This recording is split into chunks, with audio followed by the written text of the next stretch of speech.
Temukan dompet di tengah hutan. Pemuda miskin susuri hutan dan syok saat melihat seorang pria kaya yang tergeletak. Saat ia menolongnya ternyata beliau adalah bos tambang. Halo semuanya, selamat datang di channel Jejak Inspirasi. Semoga kalian dalam keadaan sehat dan bahagia ya. Sebelum masuk ke ceritanya jangan lupa absen kalian dari mana saja ya. Klik tombol subscribe agar tidak ketinggalan cerita menarik selanjutnya.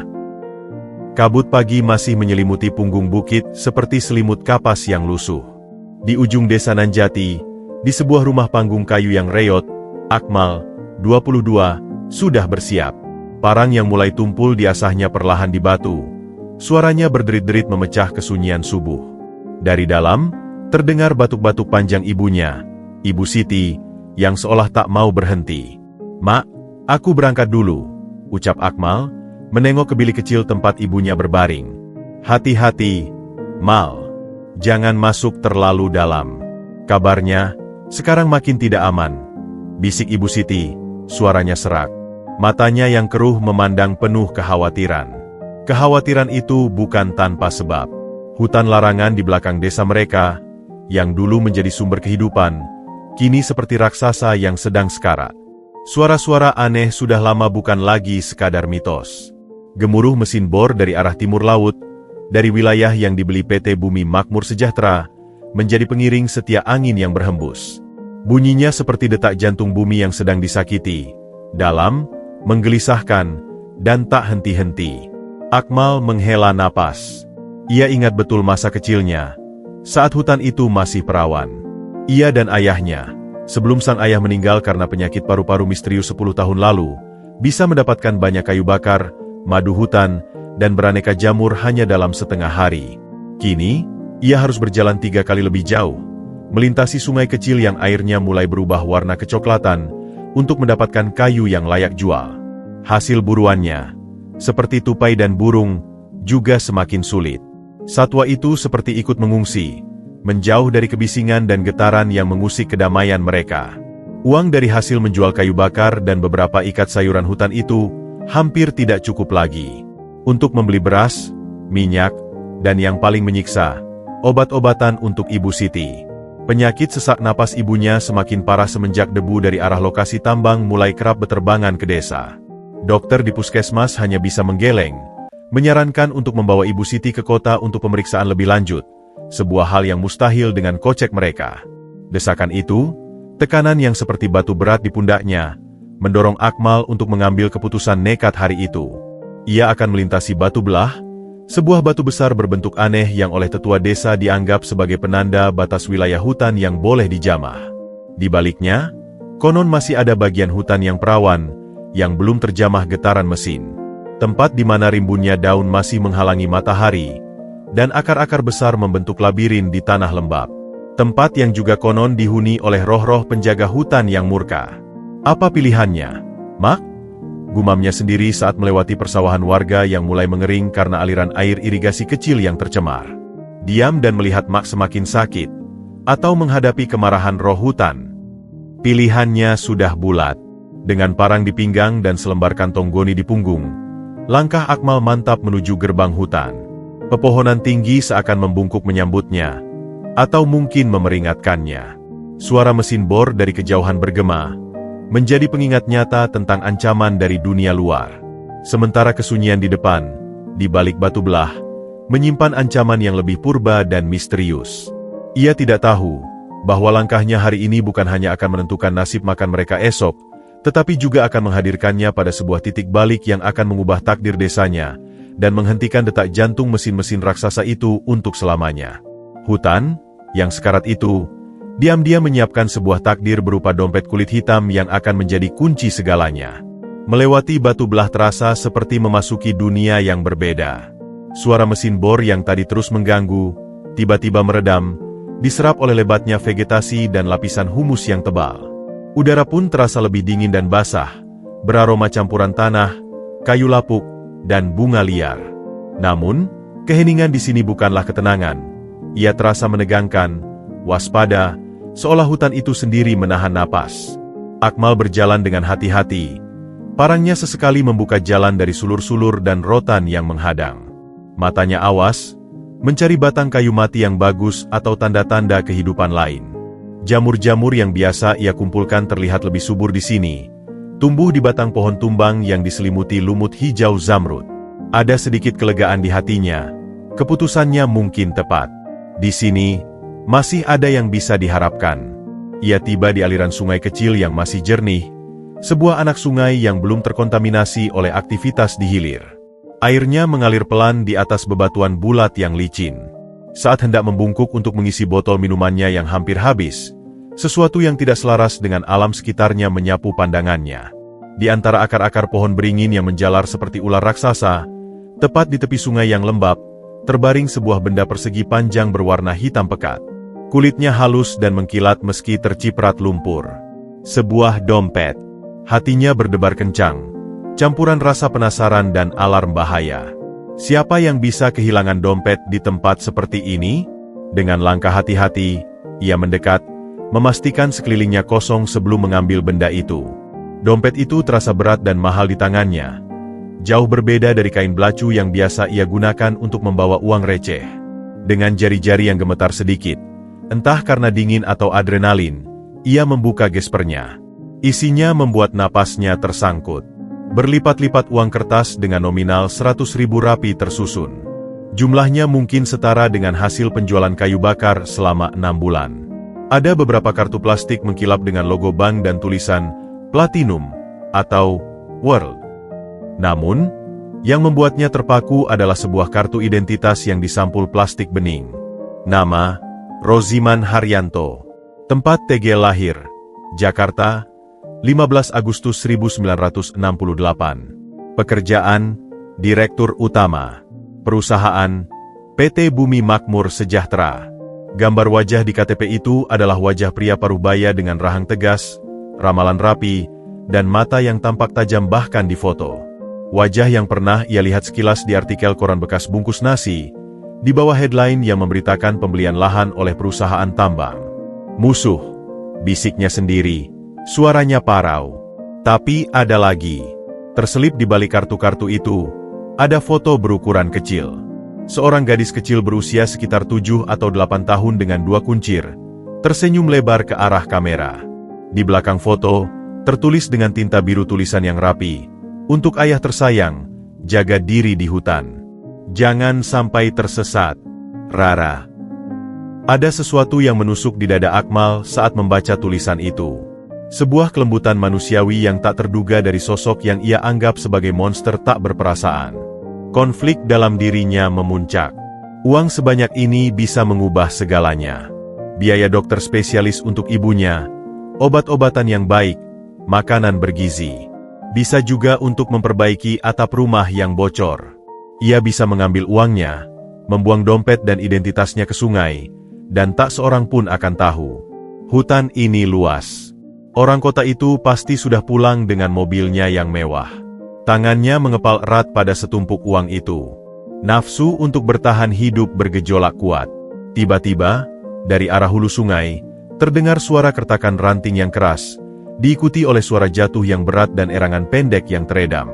Suara itu bukan suara binatang. Instingnya sebagai warga hutan langsung siaga. Masalah dompet ini terlupakan seketika. Ia dengan cepat menyelipkan dompet itu ke dalam kantong celananya yang dalam, mengambil parangnya, dan merayap pelan namun pasti menuju sumber suara, menyusuri tepi sungai dengan langkah-langkah senyap yang telah ia latih sejak kecil.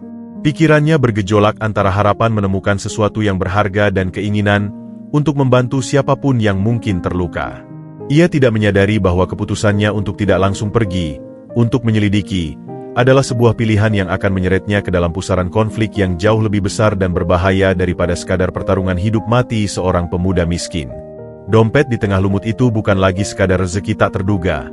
Ia telah menjadi umpan, sebuah penghubung takdir antara dua dunia yang sedang bersiap untuk bertabrakan. Hening setelah suara jatuh itu terasa lebih mencekam daripada kebisingan. Akmal membeku, menyatukan diri dengan batang pohon besar, mendengarkan dengan segenap indera. Hanya ada gemerisik daun tertiup angin dan gemericik air sungai kecil. Lalu, terdengar lagi suara erangan pendek, disertai tarikan napas berat yang tersendat-sendat, berasal dari atas, dari arah tebing curam yang membatasi sisi utara sungai. Manusia terluka. Tanpa berpikir panjang lagi, naluri menolongnya mengalahkan segala pertimbangan lain. Akmal mulai memanjat. Tebing itu bukan dinding batu mulus, tapi lebih seperti gundukan tanah dan akar yang terjal, dipenuhi semak belukar dan batu-batu yang longgar. Ia memanjat dengan cekatan, menggunakan akar-akar yang kuat sebagai pegangan, parangnya diselipkan di pinggang. Saat kepalanya menyembul melewati bibir tebing, pemandangan yang ia lihat membuatnya tercekat. Di sebuah lapangan kecil berumput, dikelilingi pohon-pohon tinggi, seorang pria tergeletak dalam posisi yang tidak wajar. Kaki kanannya terpelintir ke arah yang salah. Sepatu bot kulitnya yang mahal sudah penuh lumpur. Wajahnya pucat pasi, bibirnya kering, dan keningnya berkerut menahan sakit. Pakaian safari hakinya yang necis robek di beberapa bagian, terkena duri atau batu tajam. Di sekelilingnya berserakan peralatan aneh, sebuah peta yang tergulung sebagian, kompas, sebuah alat dengan layar digital yang retak, dan sebuah tongkat survei yang patah. Sang pria mencoba mendorong dirinya untuk duduk, namun gagal, jatuh kembali sambil mengerang kesakitan. Tanpa mempedulikan siapa pria itu, bagi Akmal saat ini ia hanya manusia yang perlu ditolong. Akmal segera mendekat. "Jangan bergerak, Pak," serunya, berlutut di sampingnya.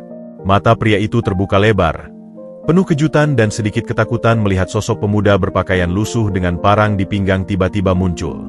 Namun, rasa sakit yang hebat segera mengalahkan kekhawatiran itu. "Tolong, kaki saya terpeleset," desisnya. Akmal mengangguk, dengan tenang mulai memeriksa. Dari pengalaman kecil menolong orang desa yang kecelakaan, ia tahu kaki itu kemungkinan patah atau paling tidak terkilir parah.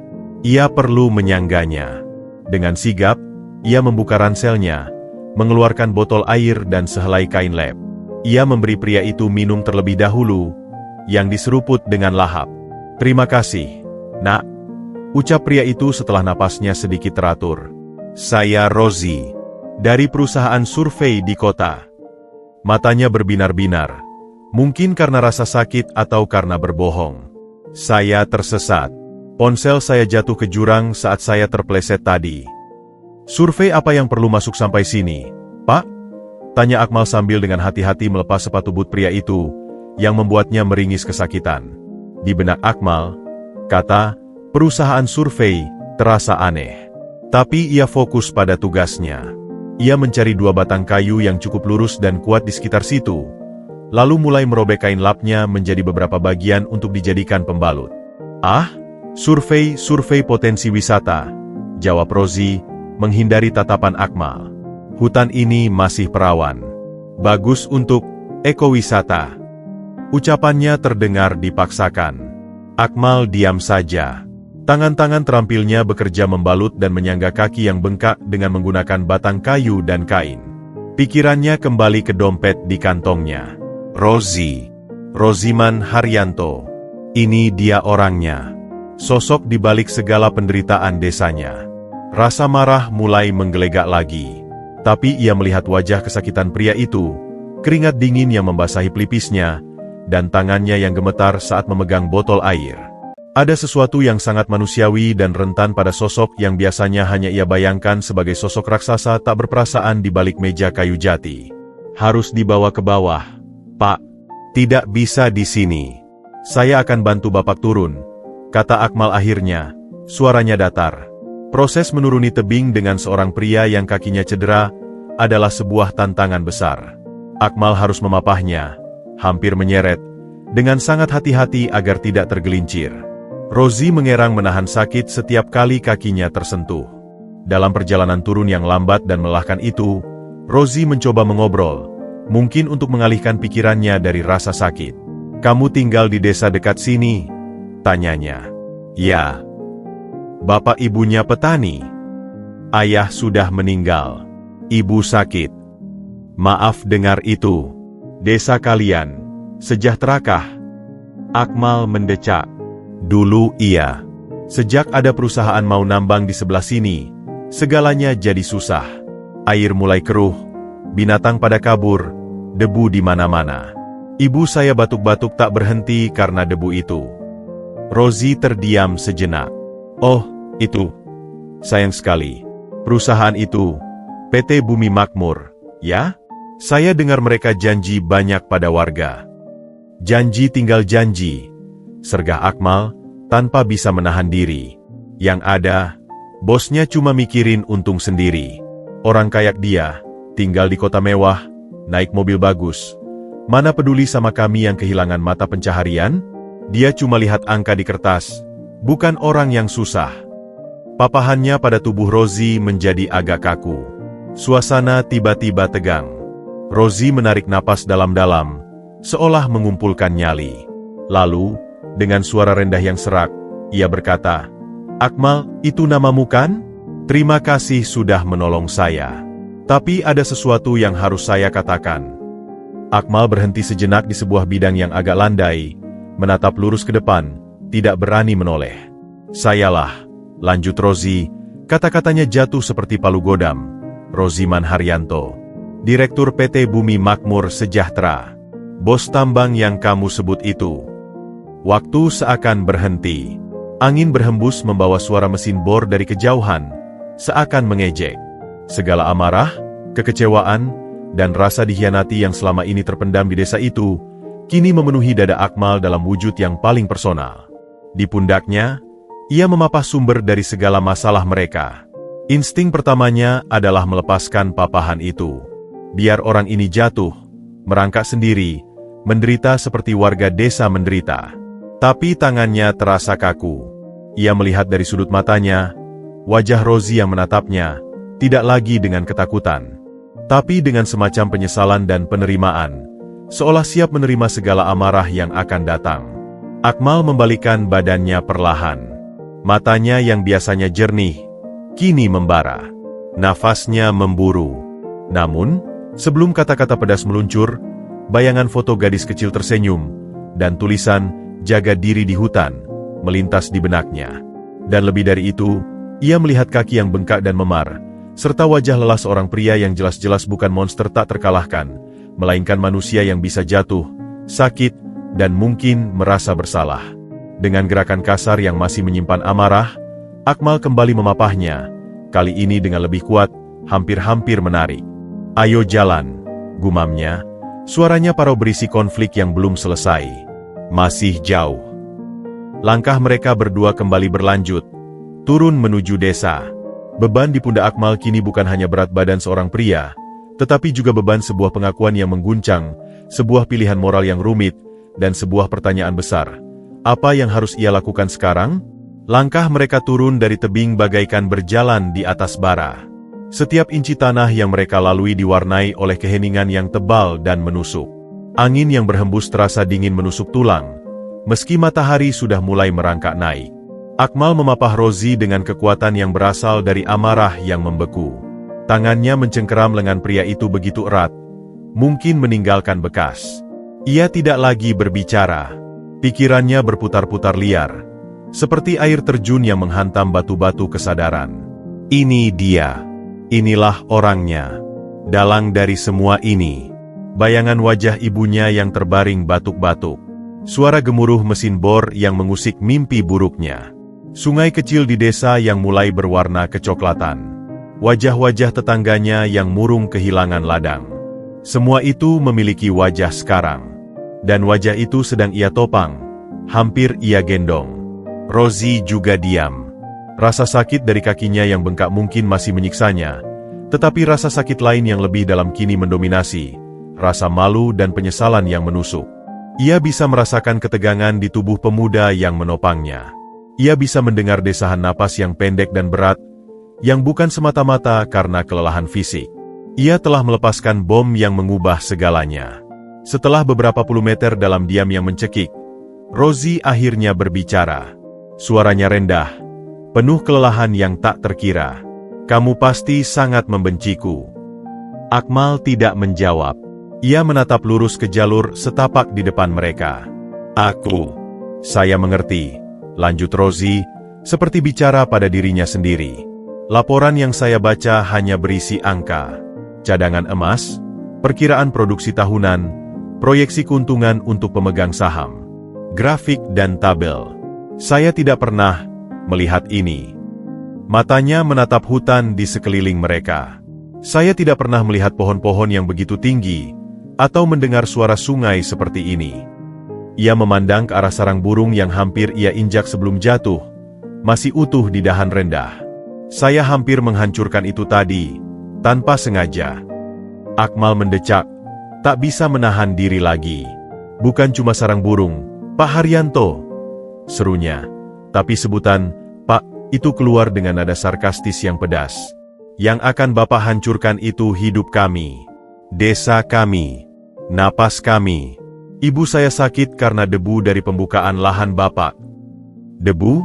Tanya Rozi, terdengar bingung. Iya, debu. Sejak alat-alat berat Bapak mulai beraksi di seberang bukit, angin membawa debu merah ke desa kami setiap hari. Pernapasan warga terganggu. Tanaman di ladang tertutup debu, kurang subur. Dan itu baru permulaan. Nanti saat Bapak mulai gali, gunakan bahan kimia, apa yang akan terjadi pada air kami? Bapak baca itu di laporan Bapak tidak? Suara Akmal menggema di antara pepohonan, penuh dengan kepedihan yang terpendam selama berbulan-bulan. Rozi terdiam, wajahnya semakin pucat. Tampaknya, informasi tentang dampak debu awal terhadap permukiman warga memang tidak pernah sampai ke mejanya, atau sengaja ditutup-tutupi oleh manajemen lapangan. Akmal, ucap Rozi setelah lama terdiam, suaranya serak. Saya tidak tahu. Mereka bilang zona pembukaan awal masih sangat jauh dari permukiman. Mereka bilang dampak terhadap warga minimal. Minimal bagi yang di Jakarta, mungkin, potong Akmal dengan getir. Bagi kami, itu adalah segalanya. Kami tidak punya pilihan lain. Hutan ini adalah pasar, apotek, dan lumbung kami. Kalau Bapak ambil, kami mau kemana? Pertanyaan itu menggantung di udara, berat dan tak terbantahkan. Rozi menunduk. Untuk pertama kalinya dalam karirnya yang gemilang, angka-angka di laporan keuangan kehilangan maknanya. Yang ada hanyalah bayangan seorang pemuda miskin dengan mata berkobar-kobar, memapah musuhnya turun gunung, dan suara gadis kecilnya, Rara, yang berbisik, "Ayah, jangan rusakkan hutan." "Apa yang Bapak mau sekarang?" tanya Akmal tiba-tiba. Suaranya sudah lebih datar, namun masih penuh duri. "Saya bawa Bapak ke desa." "Terus apa?" "Bapak akan panggil supir dan bodyguard Bapak, naik mobil mewah, lalu kembali ke Jakarta dan lanjutkan proyek Bapak? Atau Bapak mau lihat sendiri, dampak minimal, itu?" Tantangan itu terasa seperti tamparan. Rozi mengangkat kepalanya.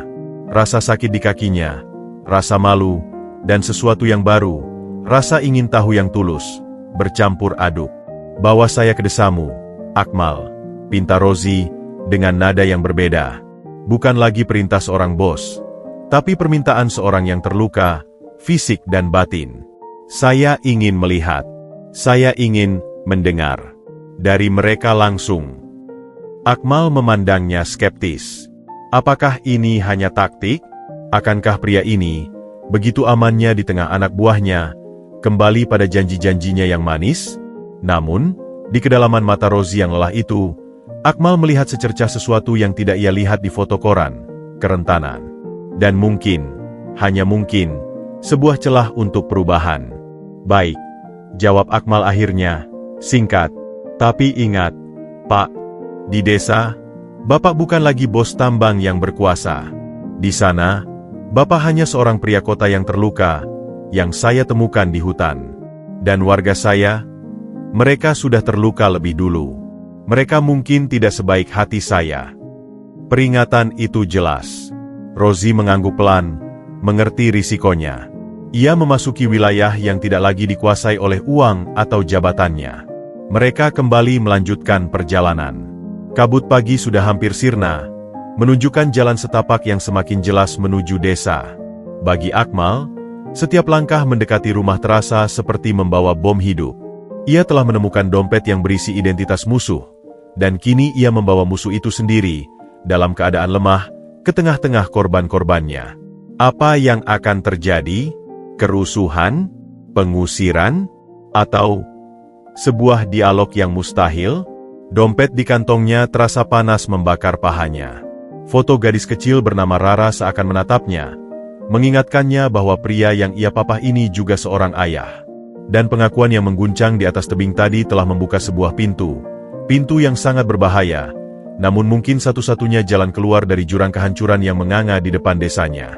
Desa Nanjati perlahan terbangun.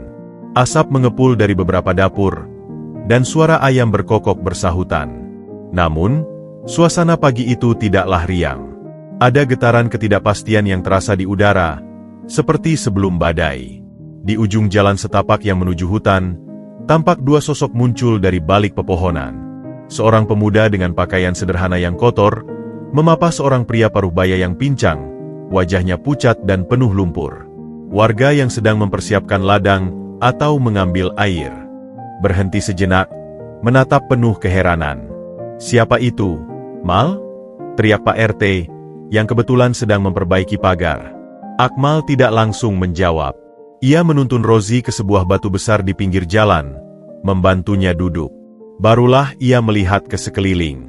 Beberapa warga mulai mendekat, penasaran. "Ia, seorang surveyor yang kecelakaan di hutan, Pak RT.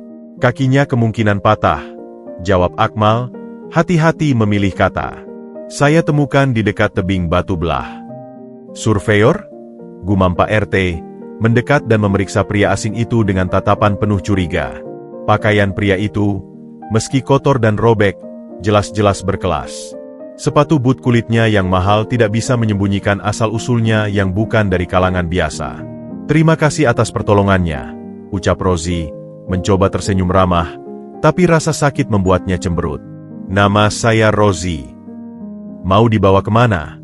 tanya seorang perempuan parubaya, Ibu Wati, sambil melipat tangannya di depan dada. "Saya pikir, kita bantu ke puskesmas dulu, Bu. Atau minimal ke rumah kepala desa," usul Akmal.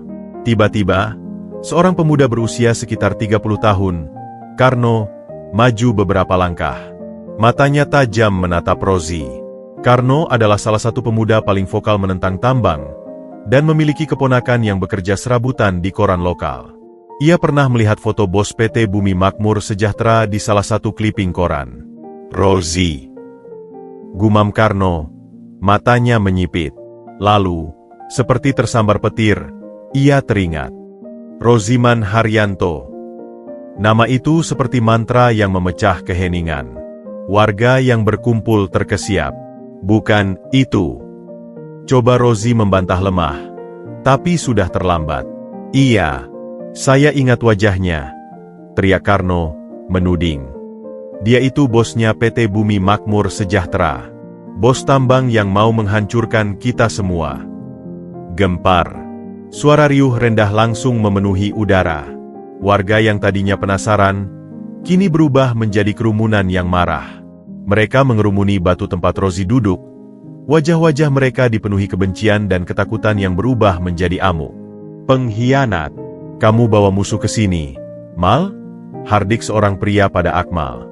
"Usir dia. Lempar dia kembali ke hutan," teriak yang lain. "Bunuh dia sekarang juga. Biar kapok jangan ganggu kita lagi." Amarah yang terpendam selama berbulan-bulan kini menemukan target yang nyata. Beberapa pemuda mulai mengambil batu atau menggenggam pacul. Situasi semakin panas dan tidak terkendali. Rozi terduduk lemas. Wajahnya ketakutan bercampur pasrah. Ia menyadari betapa dalamnya kebencian yang ia timbulkan. Akmal, dengan jantung berdebar kencang, melompat berdiri di antara kerumunan dan Rozi. Ia membentangkan tangannya. "Tunggu!" "Semua tunggu!" teriaknya sekuat tenaga. Suaranya yang lantang membuat kerumunan terdiam sejenak. "Mal, minggir! Kau dijebak orang ini!" teriak Karno. "Tidak. Dengarkan," balas Akmal, napasnya memburu. "Iya, dia Roziman Haryanto. Tapi dia sendirian. Kecelakaan di hutan kita. Kita bukan seperti dia. Kita bukan preman yang mau membunuh orang yang lagi terluka. Jadi apa? Kita harus rawat dia? Dia yang mau bunuh kita pelan-pelan lewat tambangnya," sahut Ibu Wati. "Kepala desa. Cari kepala desa," teriak seseorang dari belakang. Kepala desa, Pak Joko, seorang pria berusia 50-an dengan kumis tebal, datang bergegas dari rumahnya. Ia mendorong diri melewati kerumunan. "Apa yang terjadi di sini?" Suaranya tegas memecah keributan. "Pak, ini Roziman Haryanto, bos PT BMS.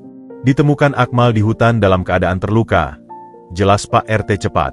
Pak Joko memandang Rozi dari atas ke bawah, lalu menatap Akmal yang masih berdiri melindungi. Wajahnya berkerut memikirkan situasi pelik ini. "Bapak Roziman," ucap Pak Joko, nada datar namun berwibawa. "Anda ada di tengah warga yang hidupnya Anda ancam dengan proyek Anda. Ini situasi yang sangat berbahaya untuk Anda." Rozi mengangguk, berusaha tetap tenang meski jantungnya berdetak kencang. "Saya mengerti, Pak Kepala Desa. Dan saya meminta maaf atas semua ini. Bukan seperti ini rencana saya." "Lalu apa rencana Bapak?" tanya Pak Joko, sinis. Rozi menarik napas. "Saya ingin mendengar langsung dari Anda semua. Saya ingin tahu apa yang sebenarnya terjadi, bukan dari laporan yang mungkin dipoles. Tapi..." Ia melihat sekeliling, ke wajah-wajah marah yang mengelilinginya. "Saya paham jika kepercayaan sudah hilang." Pak Joko berpikir sejenak. Kemarahan warga seperti bara yang siap menyala. Tapi menyerang atau mengusir seorang bos besar bisa berakibat hukum yang lebih parah bagi desa. "Ada peluang di balik bencana ini." "Baik," kata Pak Joko akhirnya. "Kita tidak akan menyakiti Bapak. Tapi Bapak juga tidak bisa pergi dulu. Untuk keamanan Bapak sendiri, dan untuk negosiasi kita." Ia menatap warga. "Bawa dia ke balai desa. Rawat lukanya. Besok pagi, kita adakan pertemuan. Di sana, Bapak bisa dengar keluhan warga. Dan kita akan dengar apa yang mau Bapak katakan." "Pak Kepala, ini tidak bisa. Dia pasti cari akal," protes Karno. "Tenang, Karno," hardik Pak Joko. "Kita tunjukkan kita orang beradab. Kita beri dia kesempatan berbicara." "Tapi," ia menoleh tajam ke Rozi, "Bapak tidak boleh kontak siapa-siapa dulu." "Ponsel Bapak hilang katanya?" "Bagus. Tim keamanan Bapak pasti sudah mencari. Tapi sebelum mereka temukan, kita ada waktu untuk bicara." Keputusan itu adalah jalan tengah yang cerdas. Warga masih bergumam, tapi setuju. Beberapa pemuda dengan wajah masam membantu Akmal membawa Rozi ke balai desa, sebuah bangunan kayu sederhana di tengah desa. Sementara itu, dari kota, keributan lain terjadi. Andi, asisten pribadi Rozi yang setia, panik. Bosnya belum kembali dari survei, penyamaran, sendirian yang nekat itu. Ia sudah menghubungi tim keamanan perusahaan dan menyiapkan mobil. Mereka akan menyisir daerah sekitar, dengan asumsi bos mereka tersesat. Mereka tidak tahu bahwa bos mereka sedang menjadi tawanan di balai desa, dirawat dengan penuh curiga, dan bahwa malam itu, di desa Nanjati, seorang pemuda miskin bernama Akmal akan dijauhi oleh sebagian temannya karena dianggap membawa malapetaka, sambil memegang erat sebuah dompet yang menyimpan rahasia dan konflik yang lebih besar yang belum tersingkap. Pertemuan besok pagi di balai desa bukan lagi sekadar pertemuan warga. Ia akan menjadi meja hijau bagi dua dunia yang bertabrakan. Fajar menyingsing di desa Nanjati dengan ketegangan yang belum mereda. Kabut pagi seakan enggan bercerai dengan atap-atap rumah, menggantung seperti selubung keputusasaan. Balai desa, yang biasanya sepi kecuali saat ada arisan atau rapat bulanan, kini menjadi pusat gravitasi seluruh desa. Di dalam ruangan yang beraroma kayu dan anyaman bambu, suasana penuh sesak dan muram. Bangku-bangku panjang telah disusun berhadapan. Di satu sisi, duduk warga desa. Wajah-wajah mereka, lelaki, perempuan, tua, muda, memancarkan campuran amarah yang tertahan, kelelahan, dan harapan yang tertusuk siksaan. Karno duduk di barisan depan, matanya tajam seperti elang. Ibu Siti, dibantu tetangga, juga hadir, duduk di bangku belakang dengan tatapan bingung pada putranya yang berdiri di samping kepala desa. Di sisi lain, hanya ada satu kursi. Disitulah Rozi duduk, kaki kirinya yang masih bengkak disangga di sebuah bangku kecil. Luka-lukanya telah dibersihkan dan dibalut oleh mantri desa dengan sederhana. Ia mengenakan pakaian pinjaman dari Pak Joko, baju lengan panjang dan celana katun yang kebesaran, yang membuatnya terlihat lebih kecil dan jauh dari kesan penguasa. Di depannya, di atas meja kayu, Hanya ada segelas air putih. Tak ada ponsel, tak ada laptop, tak ada bodyguard. Hanya dirinya, seorang pria berusia 55 tahun yang rentan, menghadapi konsekuensi dari keputusannya sendiri. Pak Joko berdiri di tengah, sebagai moderator. Warga desa Nanjati, dan Bapak Roziman Haryanto. Pertemuan ini kita adakan untuk mendengarkan. Bukan untuk main hakim sendiri. Kita mulai dari warga. Siapa yang ingin bicara? Tidak perlu menunggu lama. Karno langsung melompat berdiri. Suaranya menggelegar penuh dendam. Saya, Pak. Saya Karno. Mau tanya sama si tuan besar di sana? Ia menuding Rozi. Apa salah kami? Apa dosa kami sampai Bapak mau gusur kami? Hutan itu warisan nenek moyang kami. Sumber hidup kami. Bapak kira dengan duit segudang, Bapak bisa beli nyawa kami? Bisa beli masa depan anak cucu kami? Sorakan dan anggukan setuju bergemuruh. Rozi menerima teriakan itu tanpa berkedip. Hanya menunduk sesaat sebelum menatap Karno. Tidak ada salah Anda, Mas Karno. Dan saya tidak berniat membeli nyawa siapapun, jawab Rozi. Suaranya rendah tapi jelas terdengar di keheningan yang tiba-tiba. Saya di sini justru karena saya mulai sadar bahwa yang selama ini saya anggap sebagai lahan produktif dalam peta adalah rumah dan kehidupan orang lain. Itu kesalahan saya. Kesalahan besar. Pengakuan itu sedikit meredakan gemuruh, tapi tidak menghilangkan kecurigaan. Ibu Wati berdiri berikutnya. Suaranya bergetar. Anak saya yang paling kecil, Pak. Batuk-batuk tiap malam sejak debu merah berterbangan. Obat dari puskesmas habis, tapi batuknya tidak hilang. Kalau nanti Bapak gali tambangnya, pakai merkuri dan sianida, apakah napas kami akan berhenti sama sekali? Apakah kami harus pindah? Tapi mau pindah kemana? Uang ganti rugi Bapak cukup untuk beli tanah baru? Untuk membangun kehidupan baru bagi orang-orang tua seperti saya? Pertanyaan itu menusuk langsung ke rasa kemanusiaan. Rozi menelan ludah. Ia melihat ke sekeliling ruangan, ke wajah-wajah yang lelah dan ketakutan. Saya tidak bisa menjanjikan bahwa dampak tambang adalah nol, Ibu.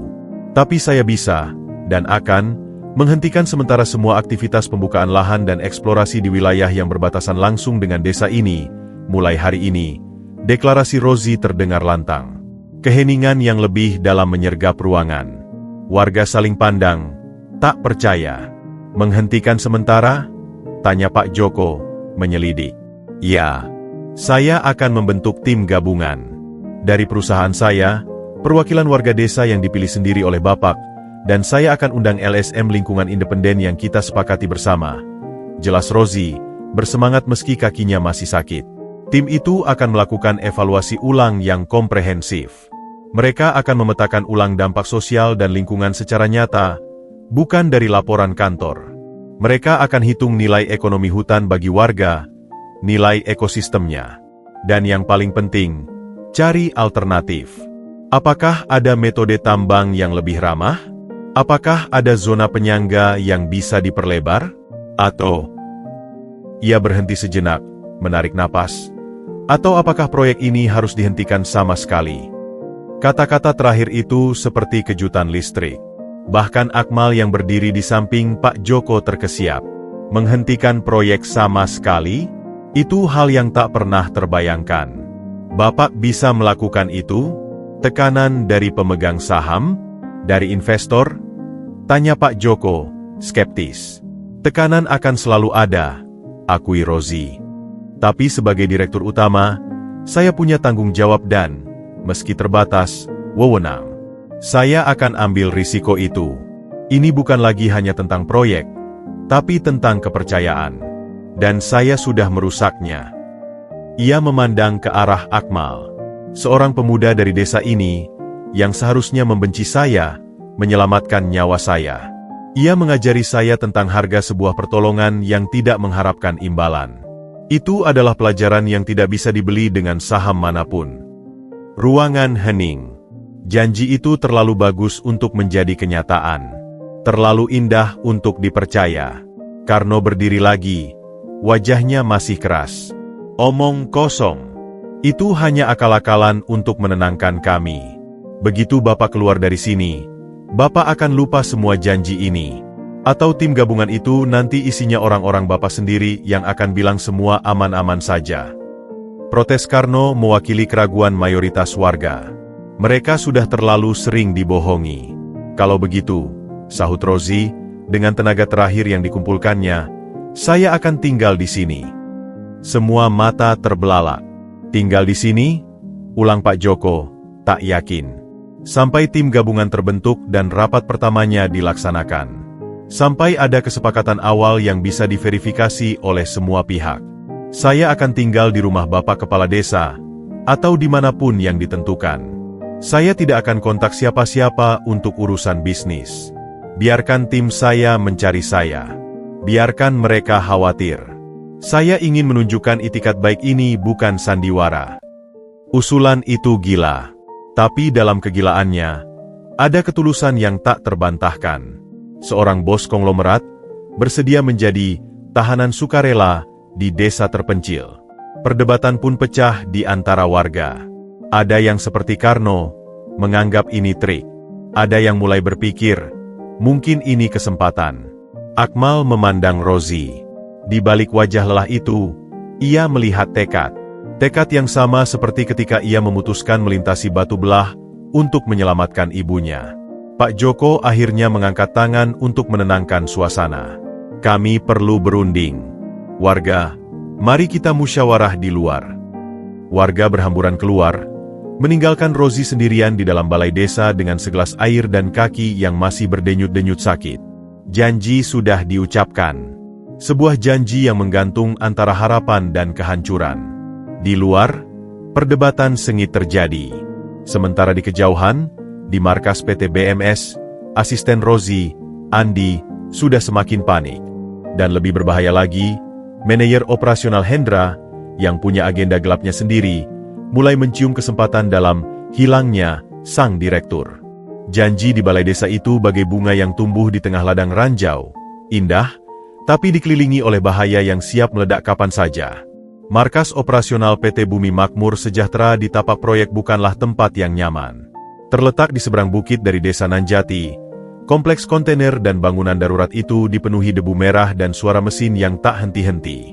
Di ruangan ber-AC yang menjadi kantornya, Hendra, 38, manajer operasional, menyunggingkan senyum tipis saat menutup panggilan telepon.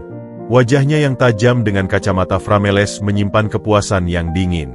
Bos masih belum ditemukan, bisiknya pada pria berbadan besar di depannya, Boron, kepala keamanan lapangan yang juga tangan kanannya. Tim Andi masih berkeliaran di pinggir hutan seperti semut kebingungan. Berarti kesempatan kita terbuka lebar, sahut Boron, suaranya serak karena rokok. Lebih dari itu, ucap Hendra, bangkit dari kursinya dan berjalan ke jendela, memandang ke arah hutan larangan. Rozi itu lembek. Dia sudah mulai ragu karena laporan-laporan soal protes warga dan temuan awal kandungan emas yang lebih rendah dari perkiraan di zona pertama. Dia bahkan nekat menyamar masuk sendiri ke hutan itu. Bodoh. Hendra memutar tubuhnya. Matanya berbinar dengan rencana licik. Investor bayangan kita tidak sabar. Mereka ingin produksi dimulai awal tahun depan. Bukan tahun depannya lagi seperti rencana Rozi yang penuh studi dampak itu. Kita perlu mempercepat. Dan, hilangnya, Rozi adalah anugerah. Perintahnya? Tanya Boron siap tempur. Kita perlu membuat situasi menjadi tidak stabil. Kita perlu memastikan bahwa rencana Rozi, kalau dia muncul lagi, untuk berdamai dengan warga itu gagal total. Caranya, Hendra mencondongkan badan. Suaranya berbisik meski ruangan kedap suara, kita harus membuat warga itu percaya bahwa perusahaan ini adalah iblis yang tak bisa diajak bicara. Bahwa air mereka sudah diracuni, tanah mereka sudah dikutuk. Dan ketika mereka panik, marah, melakukan kekerasan, kita akan punya alasan untuk meminta intervensi keamanan yang lebih besar. Bahkan mungkin membatalkan proyek atas nama keamanan. Lalu menjual konsesi ini kepada perusahaan, rekanan, investor kita dengan harga murah. Mereka punya cara lebih agresif untuk mengekstraksi. Rencana itu jahat, tapi Boron hanya mengangguk. Baginya, itu hanya urusan bisnis. Malam ini, Perintah Hendra.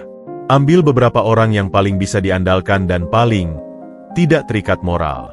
Masuk dari sisi selatan hutan, jauh dari desa. Di sana ada anak sungai yang menjadi salah satu sumber bagi mata air utama desa. Buang beberapa drum limbah bor percobaan kita yang mengandung sedimentasi tinggi dan sedikit bahan kimia ekstra ke sana. Pastikan mengalir ke arah desa. Bahan kimia ekstra? Tanya Boron. Hendra membuka laci, mengeluarkan plastik klip berisi bubuk putih. Ini. Campur sedikit. Ini bukan racun mematikan, tapi cukup membuat air berbau aneh, berwarna lebih keruh, dan membuat siapapun yang meminumnya merasa mual dan pusing. Efek psikologisnya luar biasa. Boron mengambil plastik itu, menyimpannya. Lalu, sebarkan isu. Gunakan orang dalam kita di desa. Siapa orang dalam kita? Hendra tersenyum sinis. Saya sudah mendekati seseorang. Dia miskin, punya banyak anak, dan punya dendam karena tidak pernah dilibatkan dalam remeh-temeh proyek sosial perusahaan. Namanya Karno. Karno? Bukannya dia yang paling vokal menentang kita? Tepat. Itu membuatnya sempurna. Tidak ada yang akan curiga. Tawarkan dia uang tunai yang cukup untuk menyekolahkan semua anaknya. Janjikan posisi mandor kalau proyek tetap berjalan. Atau, ancam keluarkan saudaranya dari pekerjaan serabutan di kota. Orang seperti Karno, di bawah teriakan kerasnya, rapuh. Malam itu, saat desa Nanjati tengah berdebat tentang nasib Rozi dan janjinya, bisnis gelap mulai beraksi. Boron dan 3 anak buahnya yang berpengalaman menyusup seperti hantu ke dalam hutan, membawa 2 drum kecil bermuatan limbah berbahaya. Mereka menuangkannya ke anak sungai yang jernih. Cairan kental berwarna coklat kehitaman serta bubuk putih itu bercampur, menyebar seperti penyakit, mengalir pelan tapi pasti menuju sumber mata air desa. Keesokan paginya, efeknya langsung terlihat. Air yang biasa jernih dari pancuran umum di ujung desa mulai berwarna kecoklatan dan mengeluarkan bau logam yang aneh. Ibu-ibu yang mencuci mengeluh gatal-gatal. Beberapa warga yang sempat meminumnya melaporkan pusing dan mual. Panik mulai menyebar. Dan di tengah kepanikan itu, bisik-bisik beracun mulai beredar, dibawa oleh mulut-mulut yang telah dibayar atau diintimidasi oleh Boron. Dengar-dengar, perusahaan itu sudah mulai meracuni air kita. Mereka mau paksa kita pindah. Janji bos itu cuma tipu daya. Lihat saja, dia diam-diam sudah perintahkan anak buahnya untuk buang limbah. Katanya mau berdamai. Kok malah meracuni? Itu artinya perang. Karno, yang malam itu menerima kunjungan diam-diam dan sebungkus uang tunai di bawah ancaman, dengan wajah muram mulai menyebarkan keraguan. Saya sudah tidak percaya lagi. Apa gunanya tim gabungan kalau mereka sudah bunuh kita pelan-pelan lewat air? Keraguan yang mulai timbul di balai desa kemarin, kini berubah menjadi kemarahan yang meluap. Warga berbondong-bondong ke rumah kepala desa, tempat Rozi tinggal. Teriakan dan hardikan menggema. Keluar, pembohong. Racuni kami diam-diam, lalu pura-pura baik hati. Usir dia, atau kami yang akan menghabisi dia. Akmal, yang sedang menjaga ibunya, mendengar keributan. Hatinya tenggelam. Ia buru-buru ke rumah Pak Joko. Di sana, ia melihat Rozi berdiri di beranda. Wajahnya pucat mendengar tuduhan-tuduhan yang tidak ia mengerti. Pak Joko berusaha menenangkan massa, tapi suaranya tenggelam. "Bapak melakukan ini?" tanya Akmal pada Rozi. Suaranya bergetar antara percaya dan tidak. "Demi apapun, Akmal, tidak," jawab Rozi, matanya penuh ketulusan yang hampir putus asa. "Saya sudah berjanji. Saya bahkan tidak punya akses untuk memerintahkan apapun. Ini pasti ada yang salah. Atau ada yang sengaja ingin menggagalkan kesepakatan kita." Akmal memperhatikan wajah Rozi. Ia melihat kebingungan yang sama seperti ketika ia menemukannya di tebing. Ia melihat ketakutan yang murni. Dan ia melihat kemarahan yang tiba-tiba menyala di mata pria itu. Kemarahan pada seseorang yang mengkhianatinya dari dalam. "Kalau begitu," bisik Akmal, memutuskan untuk percaya sekali lagi. "Kita harus cari buktinya. Cari siapa yang melakukannya. Sebelum desa ini benar-benar meledak." Sementara itu, di markasnya, Hendra menerima laporan dari Boron. Senyumnya semakin lebar. Rencananya bekerja sempurna. Api telah dinyalakan. Tinggal menunggu hingga seluruh desa, dan sang direktur yang lembek, terbakar di dalamnya.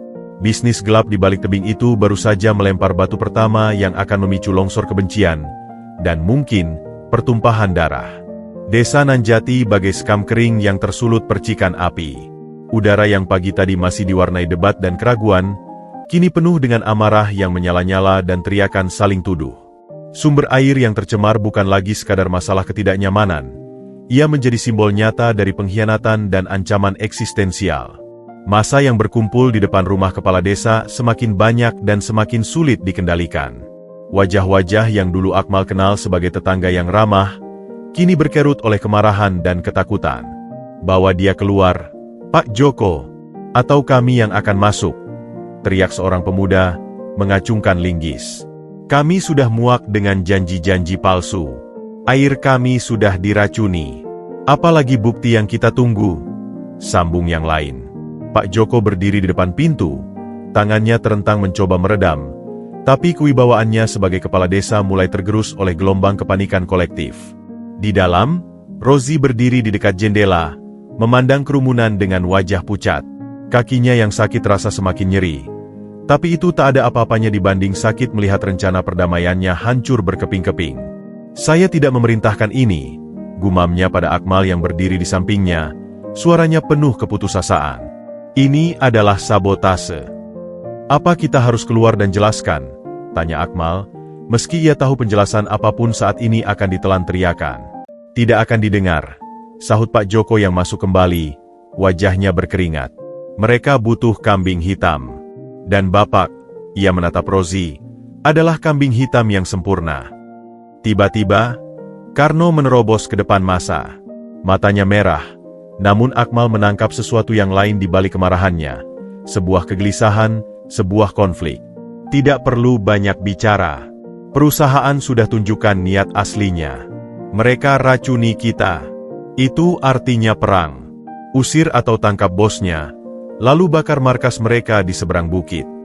Sorakan membahana. Bakar. Bakar. Situasi sudah di ujung tanduk. Pak Joko melihat bahwa jika Rozi tetap di sini, nyawanya benar-benar dalam bahaya. Dan jika terjadi pembakaran markas perusahaan, konflik akan berubah menjadi kriminal massal yang tak bisa diampuni. Akmal, bisik Pak Joko cepat. Kamu kenal hutan lebih baik dari siapapun. Bawa dia. Sekarang, keluar dari belakang, masuk ke hutan lagi. Cari tempat untuk sembunyi sampai suasana reda. Apa? Tapi. Tidak ada, tapi. Ini untuk keselamatannya, dan untuk mencegah bencana yang lebih besar. Pergi. Rozi menatap Akmal. Saya tidak ingin lari seperti pengecut. Ini bukan lari, Pak Haryanto. Ini mundur taktis. Balas Akmal, naluri survivalnya mengambil alih. Ia melihat kearifan dalam perintah Pak Joko. Ia menarik lengan Rozi. Ayo, saya tahu jalan.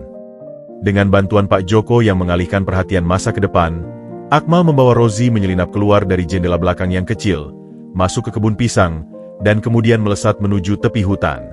Teriakan massa masih terdengar jauh di belakang. Mereka berlari, sebisanya dengan kaki Rozi yang pincang, menyusuri jalur yang lebih sepi. Setelah sekitar 20 menit, saat suara kerumunan sudah tidak terdengar, mereka berhenti di sebuah gubuk tua. Gubuk itu adalah pondok pelindung sederhana yang dibangun para pencari madu, terbuat dari kayu dan anyaman daun, tersembunyi di balik rimbunnya pohon. Kita tunggu di sini dulu, kata Akmal, membereskan daun-daun kering di lantai gubuk. Rozi duduk, menarik napas berat. Ini gila. Semua hancur dalam sekejap. Ada yang aneh, ucap Akmal sambil mengintip keluar dari celah dinding. Karno. Dia biasanya keras, tapi ada sesuatu di matanya tadi. Seperti dia terpaksa marah. Kamu pikir ada yang membayarnya? Mengancamnya? Tanya Rozi, pikiran bisnisnya yang tajam mulai bekerja. Siapa yang punya kepentingan menggagalkan perjanjian Bapak dengan desa? Tanya Akmal balik. Rozi terdiam sejenak. Lalu wajahnya berubah muram. Hendra, manajer operasional saya. Dia selalu mendorong untuk proyek ini berjalan cepat. Dia punya koneksi dengan investor-investor tertentu yang agresif. Dan dia yang paling tahu lokasi-lokasi sumber air di sekitar sini. Jadi, dia yang mungkin meracuni air, lalu menyebar isu agar warga marah dan mengusir Bapak? Atau bahkan, lebih buruk. Kemungkinan itu mengerikan. Jika Hendra sudah berani melakukan ini, artinya dia sudah siap mengambil alih, dan nyawa Rozi di desa bisa jadi sengaja dijadikan tumbal untuk memicu kerusuhan yang menguntungkannya. Kita butuh bukti, desis Rozi. Tanpa bukti, warga tidak akan percaya. Dan saya akan selamanya menjadi musuh yang harus diusir. Akmal mengangguk. Pikirannya bekerja cepat. Sumber mata air utama desa ada 2. Satu di timur, yang sudah tercemar. Satu lagi di barat, lebih tersembunyi, airnya masih jernih. Kalau mereka buang limbah, pasti ada jejaknya. Bekas drum, jejak kaki, sesuatu. Kamu berani kembali ke sana? Mencari bukti? Tanya Rozi, memandang pemuda ini dengan kekaguman baru. Di tengah bahaya, Akmal justru berpikir jernih. Bapak tidak bisa ikut dengan kaki seperti itu. Bapak tunggu di sini. Saya akan pergi. Tapi janji, jangan kemana-mana. Dan jangan nyalakan api atau buat suara. Rozi mengangguk patuh. Untuk pertama kalinya dalam hidupnya, ia sepenuhnya bergantung pada orang lain. Seorang pemuda desa yang hampir tak punya apa-apa. Sebelum pergi, Akmal memberikan sisa air minumnya dan sedikit singkong rebus yang ia bawa. Saya akan kembali sebelum maghrib. Dengan parang di pinggang, Akmal menyusup kembali ke dalam hutan. Ia tidak menuju desa, tapi berbelok ke arah anak sungai yang mengalir dari arah selatan, arah yang diduganya sebagai sumber pencemaran. Ia bergerak seperti siluman, memanfaatkan setiap pepohonan dan semak sebagai kamuflase. Perjalanannya membuahkan hasil. Sekitar 1 kilometer dari desa, di sebuah lekukan sungai kecil yang tersembunyi, ia menemukan bukti yang dicari. 2 drum plastik biru kosong bersandar di balik semak. Di sekitarnya, tanah becek dan berbau kimia menyengat. Jejak sepatu but besar, bukan sandal warga, tercetak jelas di lumpur. Dan yang paling penting, ia melihat serpihan plastik klip kecil berwarna putih tersangkut di dahan, persis seperti yang mungkin digunakan untuk membawa bubuk kimia. Dengan hati-hati, ia mengambil plastik klip itu dengan daun dan menyimpannya di kantong plastik kecil. Ia juga memotret jejak kaki dan drum dengan ponsel tua miliknya yang kameranya buram, tapi cukup sebagai bukti. Ia lalu menyusuri aliran sungai ke atas, dan menemukan titik di mana air masih jernih sebelum bercampur dengan limbah. Ia mengisi botol sampel air bersih itu. Namun, saat ia hendak kembali, telinganya yang tajam menangkap suara. Suara langkah kaki dan obrolan rendah. Ia segera meringkuk di balik akar pohon besar. 2 orang lelaki berseragam keamanan perusahaan dengan lambang PT BMS, sedang berjalan menyusuri tepi sungai. Mereka membawa tongkat dan senter, padahal hari masih sore. Siapa sih yang suruh kita cek lagi lokasi buang limbah? Kan sudah beres, gerutu yang satu. Perintah Boron. Katanya mau pastikan tidak ada bukti yang tertinggal. Soalnya si bos kota itu hilang, takutnya dia dan orang desa nyelidiki. Ah, berlebihan. Orang desa goblok-goblok itu mana ngerti. Mending kita cepet-cepet. Aku nggak suka suasana hutan beginian. Angker. Mereka terus berjalan, melewati persembunyian Akmal tanpa sadar. Akmal menahan napas. Ini konfirmasi. Tim keamanan perusahaan sendiri yang membuang limbah.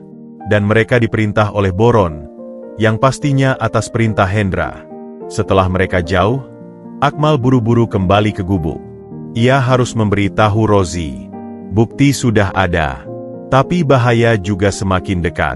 Hendra dan anak buahnya tidak hanya ingin menggagalkan perdamaian, mereka mungkin juga sedang memburu Rozi, bos mereka sendiri, untuk dijadikan korban dalam skema jahat mereka. Konflik tidak lagi panas, ia telah mendidih. Dan di tengah gejolak itu, Akmal dan Rozi harus bertahan, bukan hanya dari amarah warga, tetapi juga dari pengkhianatan dari dalam kubu yang seharusnya melindungi. Senja mulai merayap di antara celah-celah daun, mewarnai gubuk tua dengan cahaya tembaga. Di dalam, Rosie duduk bersandar di dinding kayu. Wajahnya tampak 10 tahun lebih tua di bawah bayang-bayang kelelahan dan kekhawatiran. Setiap suara dedaunan bergesek atau binatang kecil berlarian membuatnya tegang. Dunianya yang penuh kepastian, rapat dewan direksi, laporan kuartalan, penerbangan bisnis, terasa sangat jauh. Kini, hidupnya bergantung pada keheningan dan keterampilan bertahan seorang pemuda yang hampir tak dikenalnya. Ketika daun penutup pintu gubuk dibuka dan sosok Akmal muncul dengan gerakan gesit, hati Rosie lega sekali. "Ada yang melihatmu?" tanyanya cepat. "Tidak. Tapi ada yang lebih penting," jawab Akmal, masuk dan duduk di depannya.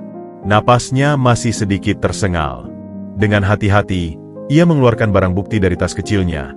Botol berisi air jernih, ponsel dengan foto buram drum dan jejak kaki, dan yang paling penting, plastik klip putih yang disimpan dalam kantong transparan. Rosie segera fokus pada plastik klip itu. Matanya menyipit. Ini kemasan internal perusahaan untuk sampel bahan kimia percobaan. Biasanya digunakan di lab lapangan. Sangat terbatas. 2 orang keamanan perusahaan mengatakan mereka disuruh boron untuk memastikan tidak ada bukti tertinggal. Mereka sebut si bos kota yang hilang, lapor Akmal. "Boron, itu kepala keamanan Hendra," gumam Rosie, suaranya rendah dan berbahaya. Semua kepingan mulai menyatu. Pengkhianatan itu nyata, dan lebih dingin dari yang ia kira. Hendra tidak hanya ingin menggagalkan perjanjian. Dia sedang membersihkan jejak dan mungkin sedang memburu saya. Dengan saya hilang atau tewas dalam kerusuhan warga, dia bisa mengambil alih kontrol proyek dengan dukungan investor bayangannya. Akmal merasakan dinginnya kenyataan itu. Ini bukan lagi soal tanah atau air. Ini sudah menjadi soal nyawa. Jadi kita tidak bisa kembali ke desa. Karno dan masa yang marah bisa jadi sudah dimanfaatkan Hendra. Kita juga tidak bisa ke markas perusahaan. Kita terjebak, simpul Rosie. Tapi lalu, matanya yang tadi lesu, menyala dengan tekad baru. Tidak, kita punya bukti. Kita perlu membawanya ke pihak yang bisa bertindak. Tapi kita butuh lebih banyak. Kita perlu tahu sejauh apa rencana mereka, dan mungkin kita perlu menyelamatkan sumber air yang masih bersih sebelum mereka merusaknya juga. Akmal mengamati perubahan pada pria ini. Dari seorang direktur yang terpojok, Rosie berubah menjadi seorang jenderal yang terluka tapi belum menyerah. "Apa rencana Bapak?" "Kamu kenal Medan. Saya tahu cara kerja dan dokumen perusahaan. Kita gabungkan," usul Rosie. "Pertama, kita amankan sumber air bersih yang kamu temukan. Kedua, kita cari tahu titik pembuangan lain yang mungkin. Mereka tidak akan berhenti pada satu titik. Ketiga," ia menatap plastik klip itu, "kita perlu bukti yang lebih kuat yang langsung mengaitkan Hendra. Mungkin ada dokumen atau percakapan." "Bapak pikir kita bisa menyusup ke markas mereka?" tanya Akmal, tidak percaya. "Tidak ke markas utama. Tapi ada pos pengamatan lapangan di dalam hutan, dekat zona eksplorasi awal. Biasanya hanya berisi 1-2 orang, dan ada komputer untuk transfer data. Jika Hendra memberi perintah, mungkin ada jejak digital atau catatan manual di sana. Rencana itu sangat berisiko. Tapi pilihan mereka sedikit. Dengan kaki Rosie yang masih sakit, perjalanan akan lambat dan berbahaya. Namun, keduanya sepakat, mereka harus bergerak. Malam itu, di bawah cahaya bulan sabit yang redup, mereka memulai perjalanan. Rosie bersandar pada tongkat kayu yang dibuatkan Akmal, sementara Akmal memimpin jalan dengan pengetahuan naluriah tentang hutan. Mereka berkomunikasi dengan isyarat dan bisikan, sebuah bahasa baru yang lahir dari kebutuhan. Di sebuah persimpangan jalan setapak, Akmal berhenti. Dari sini, ke kiri menuju sumber air bersih. Ke kanan, menuju pos pengamatan yang Bapak sebut. Mana dulu? Rosie berpikir sejenak. Air dulu. Itu prioritas. Jika sumber itu masih murni, kita bisa jadikan bukti bahwa pencemaran itu sengaja dan terisolasi, bukan dampak alami. Mereka belok kiri. Perjalanan menanjak. Rosie mengerang menahan sakit, tapi ia gigih. Akmal sesekali menyangganya. Dalam keheningan malam, sebuah ikatan aneh mulai terbentuk. "Kenapa kamu mengambil risiko seperti ini, Akmal?" tanya Rozi tiba-tiba. Suaranya terdengar jelas di tengah kicau jangkrik malam. "Kamu bisa tinggalkan saya di gubuk, kembali ke desa, dan katakan kamu juga korban tipu daya saya." Akmal diam sejenak. "Karena ibu saya selalu bilang, Tuhan menguji kita bukan dengan kemudahan, tapi dengan pilihan sulit. Saya lihat Bapak di tebing, bukan sebagai bos tambang, tapi sebagai manusia yang perlu ditolong. Dan sekarang, saya lihat Bapak bukan sebagai musuh, tapi sebagai sekutu yang juga dikhianati. Desa saya butuh keadilan, bukan balas dendam. Membuktikan bahwa perusahaan ini dikhianati dari dalam, itu bisa menyelamatkan desa dan mungkin memulihkan nama Bapak." Jawaban itu sederhana namun penuh kedalaman. Rozi terhenyak. Selama ini, hidupnya diukur dengan loyalitas pada angka dan shareholder. Kini, seorang pemuda miskin memberinya pelajaran tentang loyalitas pada kebenaran dan kemanusiaan. Mereka tiba di sumber air. Itu adalah sebuah mata air kecil yang jernih, memancar dari celah bebatuan, membentuk kolam kecil sebelum mengalir sebagai sungai. Suasananya sangat tenang dan murni. "Indah," bisik Rozi, terpukau. Ia mengambil botol dan mengisinya lagi sebagai sampel pembanding. "Ini adalah emas yang sesungguhnya. Jauh lebih berharga dari logam di perut bumi." Setelah memastikan tempat itu aman dan belum tercemar, mereka beristirahat sejenak. Rozi membuka dompetnya, dompet yang dulu ditemukan Akmal, dan mengeluarkan foto Rara. "Dia yang membuat saya datang ke sini sendirian." Dia yang bertanya, "Ayah, apa hutan itu tidak punya penghuni?" Akmal memandangi foto itu. Dia akan bangga pada ayahnya sekarang.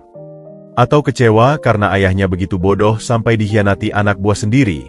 sahut Rozi getir. "Tidak, karena ayahnya punya nyali untuk memperbaiki kesalahan, sekalipun harus menyusuri hutan gelap dengan kaki patah," balas Akmal dengan tulus. Saat fajar mulai menyingsing, mereka sampai di sebuah bukit kecil yang menghadap ke sebuah lembah. Di bawah, terlihat sebuah bangunan kontainer kecil dengan antena satelit di atasnya. "Itulah pos pengamatan. Kita tunggu sampai siang. Biasanya hanya satu orang jaga siang hari, dan dia akan keluar untuk patroli singkat," bisik Rozi, mengingat protokol standar. Persekutuan tak terduga ini telah membawa mereka sejauh ini. Seorang bos yang terbiasa dengan peta digital, kini membaca medan dengan bimbingan pemuda yang akrab dengan setiap desahan angin di daun. Seorang pemuda desa yang hanya mengenal parang dan jerat, kini terlibat dalam konspirasi korporat yang rumit. Mereka adalah tim yang mustahil, tetapi mungkin justru itulah kekuatan mereka, tidak terduga. Saat matahari terbit, mereka bersiap untuk tahap paling berbahaya dalam misi mereka, menyusup ke pos pengamatan untuk mencari senjata pamungkas yang akan mengungkap pengkhianatan Hendra dan menyelamatkan desa Nanjati. Matahari pagi mulai memanaskan punggung bukit saat Akmal dan Rozi mengamati pos pengamatan di bawah.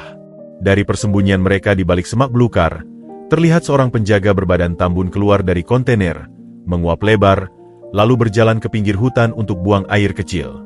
"Itulah kesempatan mereka." "Jendela samping," bisik Rozi. "Dulu pernah macet dan jarang dikunci. Itu jalan kita." Setelah penjaga itu kembali masuk, mereka mendengar suara radio menyala dan gemericik air dari dispenser. Mereka merayap turun dengan hati-hati. Rozi menahan setiap erangan sakit dari kakinya.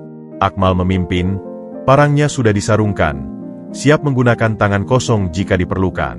Mereka mencapai sisi kontainer. Jendela kecil itu, seperti prediksi Rozi, memang tidak terkunci. Akmal membukanya perlahan, tanpa suara. Ruangan di dalam gelap, hanya diterangi cahaya dari jendela depan dan sebuah monitor komputer yang sedang dalam mode screensaver bergambar logo PT BMS. Akmal melompat masuk pertama kali, lalu membantu Rozi yang kesulitan. Kontainer itu pengap, beraroma kopi, rokok, dan logam. Di satu sisi ada meja dengan komputer, peta geologi tergulung, dan tumpukan laporan. Di sisi lain ada tempat tidur lipat dan sebuah lemari besi kecil. "Kamu jaga pintu. Lihat kalau si penjaga kembali," perintahkan Rozi, langsung beralih ke mode direktur. Ia duduk di kursi depan komputer, mencoba menggerakkan mouse. Screensaver menghilang, menampilkan layar login. Dia mungkin punya password, gumam Rosie frustasi. Ia membuka laci meja. Isinya berantakan. Bungkus rokok, korek api, buku catatan lapangan. Rosie mengambil buku catatan itu dan membuka halaman demi halaman. "Sini, lihat ini," serunya pada Akmal dengan nada mendesak. Akmal mendekat, masih sesekali mengintip keluar jendela. Di buku catatan itu, ada entry dalam bahasa kasar dan singkat. Rosie membacanya dengan suara berbisik. TGL 12. Perintah haji mulai pembukaan lahan zona C, abaikan laporan dampak. Bayar preman lokal untuk awasi warga. TGL 15. Kirim sampel air, khusus, ke lab luar. Minta hasil yang tunjukkan, aman. TGL 18. Haji marah besar. Bos R batalkan rapat investor. Haji bilang, waktunya main keras. TGL 20. Misi malam ke sumber air D bawa bahan dari gudang tertutup. Jangan pakai seragam. Bahan dari gudang tertutup. Gumam Rosie. Itu pasti limbah dan bahan kimia itu.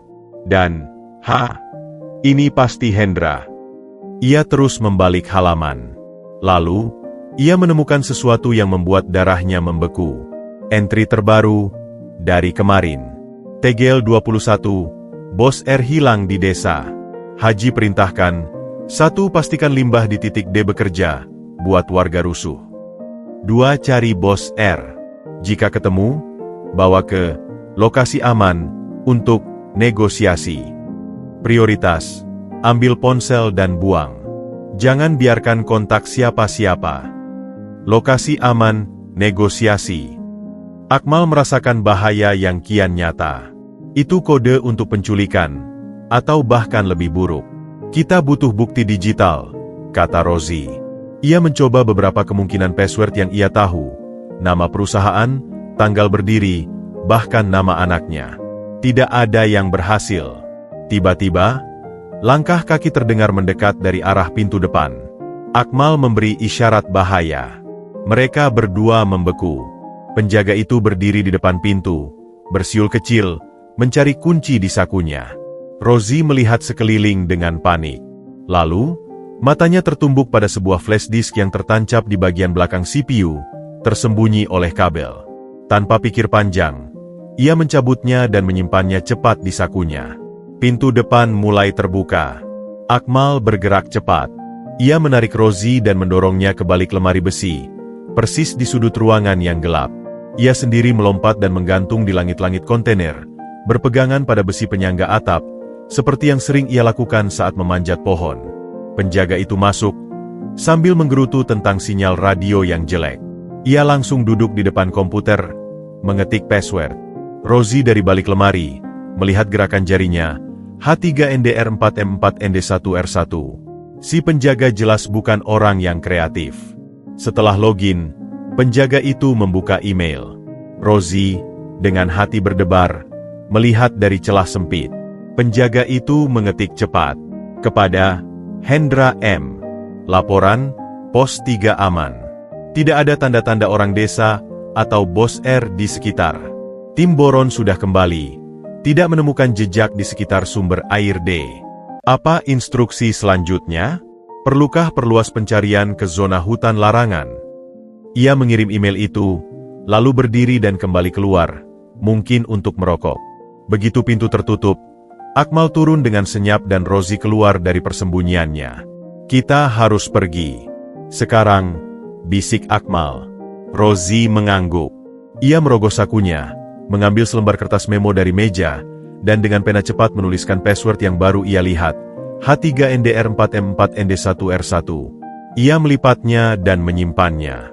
Mereka keluar lewat jendela yang sama, dengan cepat merayap kembali ke semak belukar. Mereka baru saja mencapai tepi hutan ketika mendengar suara motor trail mendekat dari arah markas utama. 2 orang berhenti di depan pos, dan si penjaga keluar dengan wajah tegang. Mereka berbicara dengan suara keras yang bisa ditangkap dari kejauhan. Boron marah besar. Jejak ditemukan di dekat sini, jejak sepatu boot dan tongkat. Itu pasti si bos dan anak desa itu. Mereka dekat sini. Cari. Akmal dan Rozi saling pandang. Mereka meninggalkan jejak. Mereka sudah ketahuan. Ke sumber air bersih, desis Akmal. Mereka tidak akan menyangka kita kembali ke sana. Kita sembunyi di gua kecil di belakang air terjun. Dengan adrenalin memompa, mereka bergegas. Kaki Rozi terasa seperti ditusuk-tusuk pisau, tapi rasa takut akan tertangkap memberinya tenaga ekstra. Mereka menyusuri jalur yang lebih sulit, melalui semak belukar lebat untuk menghilangkan jejak. Namun, saat mereka mendekati persimpangan menuju sumber air, sesuatu yang tidak terduga terjadi. Dari balik sebuah pohon beringin besar, muncul sosok yang membuat jantung Akmal berhenti berdetak. Karno. Wajah Karno pucat, matanya penuh konflik. Di tangannya, bukan parang atau pacul, melainkan ponsel murah. "Jangan bergerak," ucap Karno, suaranya datar namun tegang. "Apa yang kamu lakukan di sini, Karno?" tanya Akmal, langkahnya melindungi Rozi. "Hendra, dia mengancam keluarkan saudaraku dari kerjaan di kota.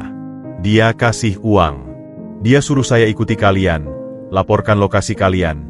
Aku Karno," tangannya gemetar. Dan saya lakukan. Saya kirim pesan tadi bahwa kalian menuju pos pengamatan." Rozi mengutuk dalam hati. Itu penjelasan mengapa Boron dan anak buahnya tahu mereka ada di dekat pos. "Tapi," lanjut Karno, tatapannya beralih ke Rozi, "saya dengar mereka bicara. Bawa ke lokasi aman untuk negosiasi. Saya tahu apa artinya. Saya bukan pembunuh.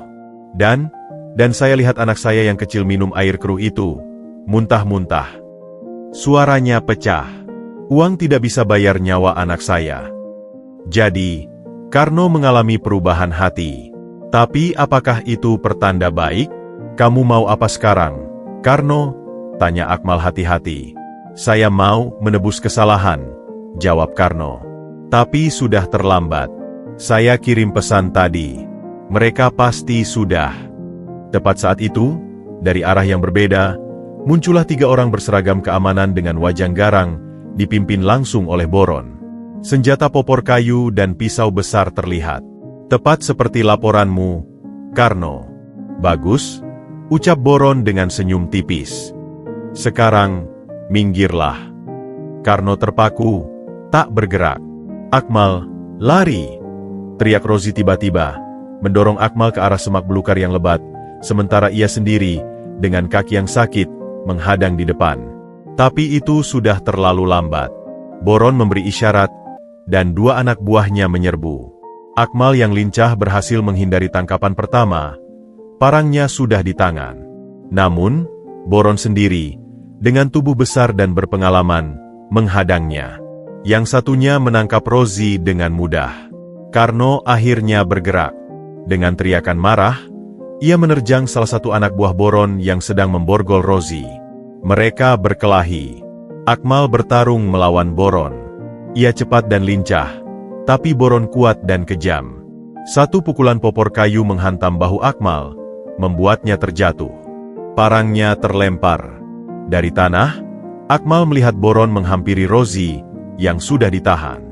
"Maaf, Pak Direktur. Perintah atasan.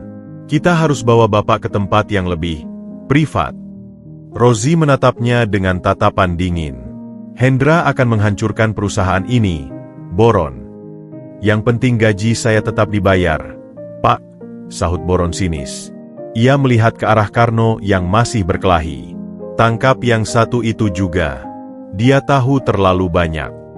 Dalam sekejap, semuanya berakhir. Akmal, Rozi, dan Karno yang terluka, disatukan. Mulut mereka disumpal, tangan diikat. Bukti-bukti yang mereka kumpulkan, flash disk, sampel air, plastik klip, catatan, diambil dari saku mereka. "Bawa mereka ke gudang tua di zona C," perintah Boron. "Hendra akan memutuskan nasib mereka nanti." Pengkhianatan dari dalam telah menyelesaikan pekerjaannya. Mereka ditangkap bukan oleh warga yang marah, tetapi oleh anak buah sendiri yang haus kekuasaan. Sekarang, mereka dibawa ke tempat yang tidak diketahui, dengan sedikit harapan dan bukti-bukti yang telah direnggut. Perjuangan mereka belum berakhir, tetapi jalannya kini gelap dan penuh keputusasaan. Gudang tua di zona C adalah bangunan kayu lapuk yang dulu digunakan untuk menyimpan peralatan survei awal. Kini, ia terasing di tepi hutan yang sudah gundul, dikelilingi oleh tanah merah bekas galian percobaan. Di dalamnya gelap, berdebu, dan berbau minyak mesin serta tanah basah. Akmal, Rozi, dan Karno dilemaskan ke sudut ruangan. Tangan mereka masih terikat kuat di belakang punggung, kaki diikat longgar, dan mata ditutup dengan kain. Hanya mulut mereka yang sudah tidak disumpal lagi, setelah Boron memastikan teriakan mereka tidak akan terdengar siapapun. Pintu kayu berat ditutup dengan kunci berderak, meninggalkan mereka dalam kegelapan total dan keheningan yang mencekam, hanya dipotong oleh napas mereka sendiri yang berat. "Maaf," suara Karno yang serak memecah keheningan. Saya yang menyebabkan ini." "Apa yang sudah terjadi? Biarlah," jawab Rozi, suaranya tenang meski penuh kelelahan. "Sekarang kita harus berpikir bagaimana keluar dari sini." Akmal menggerakkan tubuhnya, merasakan ikatan di pergelangan tangannya. Talinya kasar dan kuat. Ia mendengar suara tikus berlarian di sudut ruangan. Mereka akan kembali. Hendra pasti ingin menyelesaikan ini cepat. "Jika kita menghilang, siapa yang akan mencari?" tanya Karno, putus asa. "Pak Joko dan warga desa mungkin mengira kita sudah kabur atau lebih buruk," ucap Akmal. "Tim keamanan perusahaan juga sudah dikendalikan Hendra. Kita sendirian." Rozi menarik napas dalam-dalam, berusaha mengendalikan rasa panik. "Kita punya satu kelebihan. Mereka mengira kita tidak berdaya. Mereka mengira seorang direktur tua dan 2 orang desa tidak bisa apa-apa. Itulah kesalahan mereka." "Kaki Bapak?" tanya Akmal. "Sakit, tapi saya bisa menggerakkan jari-jari tangan. Ikatan ini bukan jenis yang profesional." "Ada celah," ujar Rozi. Ia mulai menggerakkan pergelangan tangannya dengan susah payah, merasakan tali itu. "Akmal, kamu yang paling lincah. Coba geserkan tanganmu ke arah saya. Mungkin kita bisa saling membantu melepas ikatan." Dalam kegelapan, dengan sulit, Akmal dan Rozi mengatur posisi sehingga punggung mereka saling berhadapan. Jari-jari mereka yang terikat berusaha meraih simpul di pergelangan tangan satu sama lain. Itu pekerjaan yang hampir mustahil, membutuhkan kesabaran dan koordinasi yang luar biasa di tengah keterbatasan penglihatan dan rasa sakit. Karno, di sisi lain, diam-diam menggeser tubuhnya ke sudut ruangan. "Di sini, ada pecahan kaca. Dari jendela yang pecah mungkin," bisiknya. Dengan hati-hati, ia menggunakan punggung tangannya yang terikat untuk mengambil serpihan kaca yang tajam. Prosesnya lambat dan berbahaya. Sekali salah gerak, pergelangan tangannya bisa terpotong. Namun, ketakutan akan kematian memberi keberanian ekstra. "Saya dapat kaca," lapor Karno. "Tapi sulit. Tangan saya sudah berdarah." "Tenang, Karno," perlahan pimpin Rozi. "Akmal, bagaimana ikatanmu?" "Simpulnya kuat. Tapi saya rasa satu lagi usaha," gerutu Akmal. Ia menggerakkan jarinya dengan tekun, meraba setiap lekuk tali. Tiba-tiba, ia merasakan sedikit kelonggaran. "Ada sedikit. Saya bisa tarik tangan saya sedikit." "Jangan terburu-buru.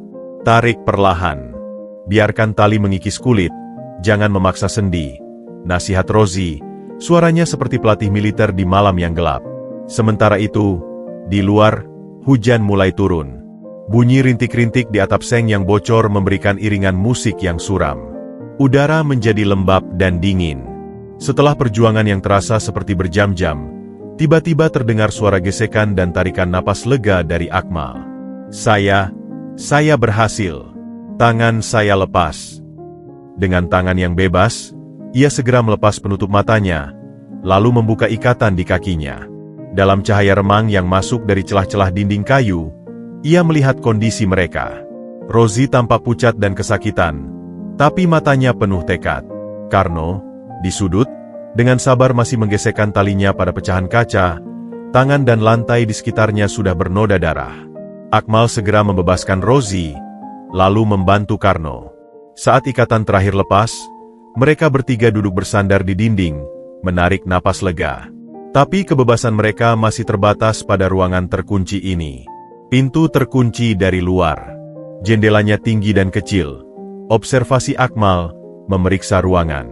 Tapi dinding kayu ini sudah lapuk. Rozi berdiri dengan susah payah, menopang diri pada dinding. Mereka pasti akan kembali sebelum fajar. Kita punya waktu mungkin 3-4 jam. Matanya scan ruangan, lalu berhenti pada tumpukan kayu bekas dan beberapa kaleng oli kosong. Kita butuh senjata, dan kita butuh cara untuk memperingatkan orang lain. Mereka ambil ponsel dan semua bukti kita, keluh Karno, merawat lukanya dengan robekan dari bajunya. Tapi mereka tidak ambil ini, kata Rozi, dengan senyum tipis yang pertama kali sejak ditangkap. Ia merogoh bagian dalam ikat pinggang celana pinjamannya, sebuah tempat tersembunyi yang tidak diperiksa. Dari sana, ia mengeluarkan flash disk kecil yang ia curi dari pos pengamatan. Mereka lupa mencari di sini. Dan ingatan saya masih utuh. Password untuk komputer pos itu, H3NDR4M4ND1R1. Itu adalah secercah harapan. Tapi mereka masih harus keluar dari gudang ini dan sampai ke tempat yang aman. Akmal mulai bekerja. Ia mengambil sebatang kayu yang cukup berat dan runcing di ujungnya.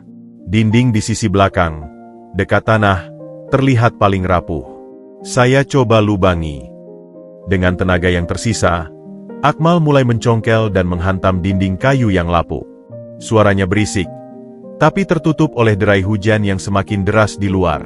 Rozi dan Karno berjaga di dekat pintu, mendengarkan tanda-tanda kedatangan penjaga. Kerja Akmal membuahkan hasil. Sebuah papan mulai melonggar, lalu terlepas. Udara malam yang dingin dan basah menyergap masuk. Lubang itu masih kecil, tapi cukup untuk dilewati jika mereka merangkak. Karno, kamu dulu, perintah Akmal. Lalu Bapak Rozi, saya yang terakhir.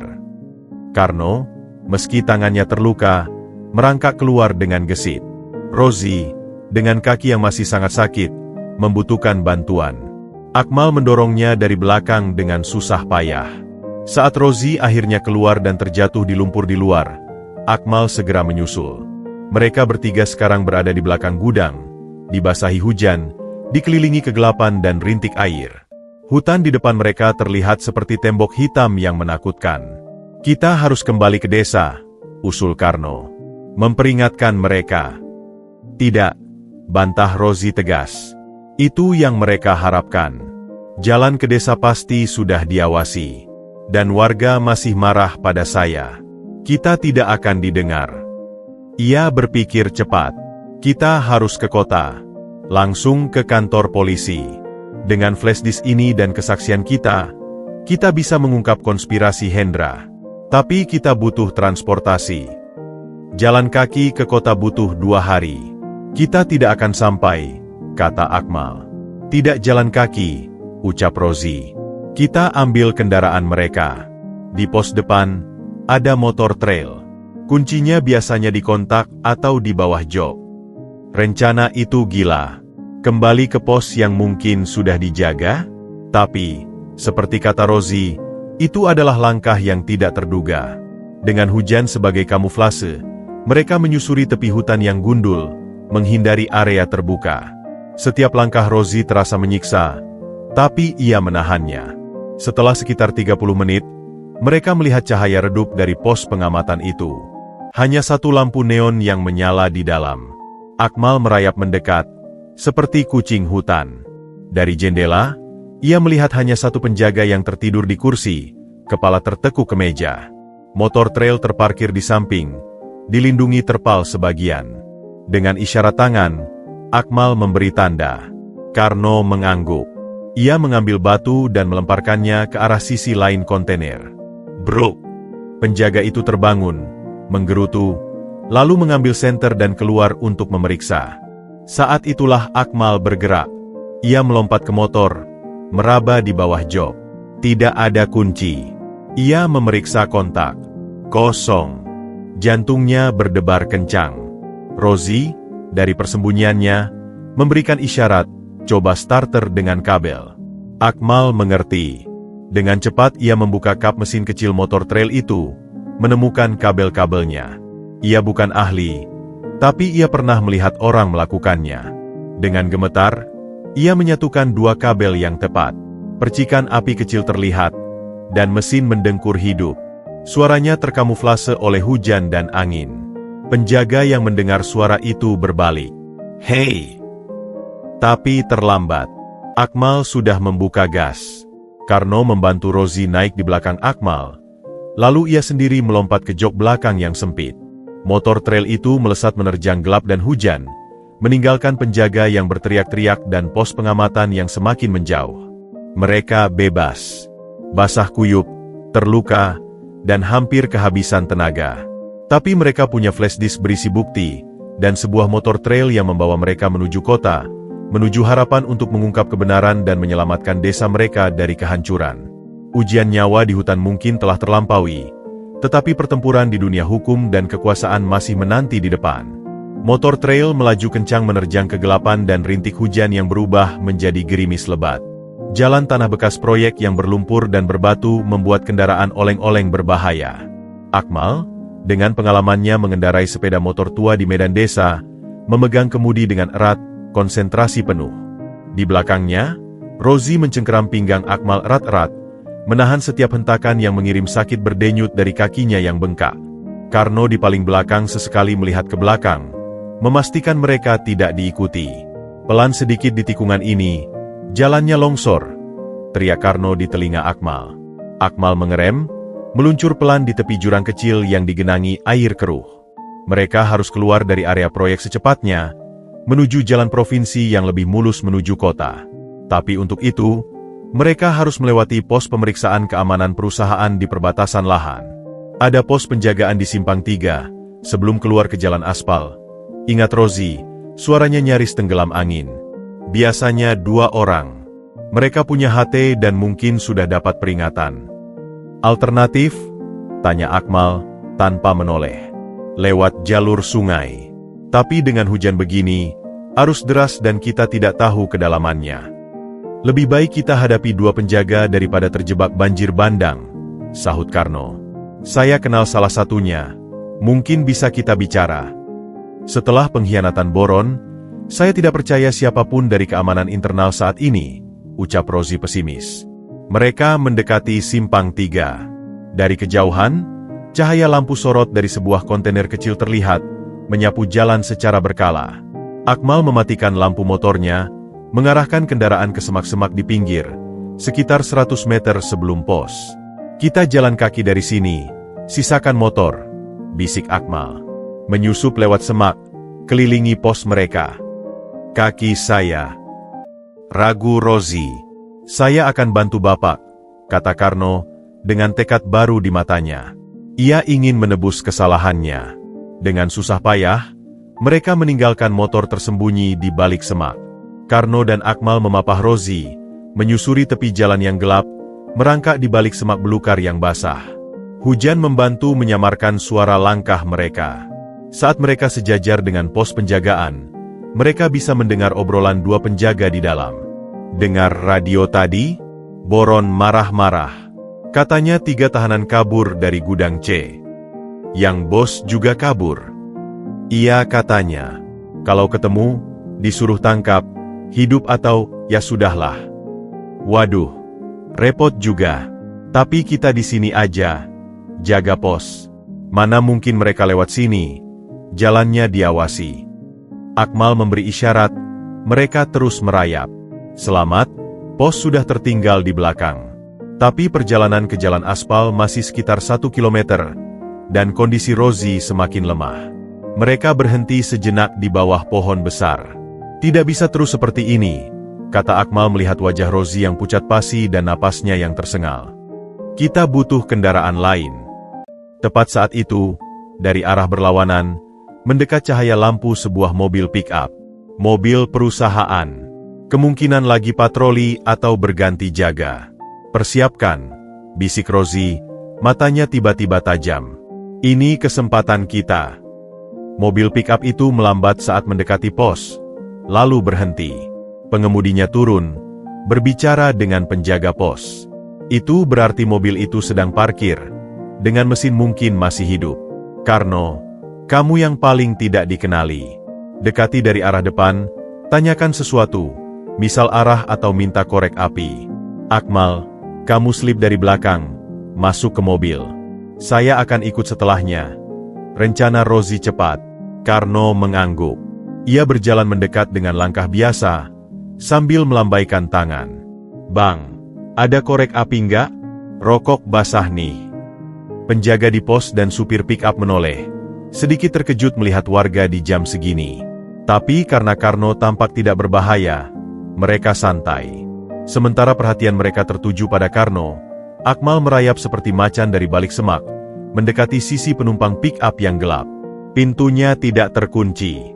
Ia membuka perlahan, melompat masuk, dan segera merunduk di kolong jok. Karno, setelah mendapat korek api, mengucapkan terima kasih dan berbalik pergi. Saat ia sudah agak jauh, Akmal memberi tanda peluit kecil.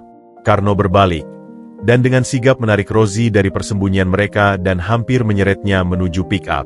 Hei, siapa itu? Teriak supir pick-up yang melihat gerakan mencurigakan. Tapi sudah terlambat. Akmal sudah berpindah ke kursi pengemudi. Rozi dan Karno berhasil melompat masuk ke bak belakang. Akmal menginjak gas sekuat-kuatnya. Pick-up melaju kencang, meninggalkan pos penjagaan dan dua orang yang bingung berteriak-teriak di belakang. Sekarang mereka punya kendaraan yang lebih cepat dan nyaman. Rozi pindah ke kursi depan, sementara Karno tetap di bak belakang mengawasi. Langsung ke Mapolres, perintah Rozi. Jangan ke kantor perusahaan. Itu belum aman. Perjalanan ke kota memakan waktu hampir 2 jam di tengah hujan. Sesampainya di Mapolres kota kabupaten, mereka langsung melompat keluar. Penampilan mereka mengerikan. Basah kuyup, berlumpur, berdarah, dan salah seorangnya pincang.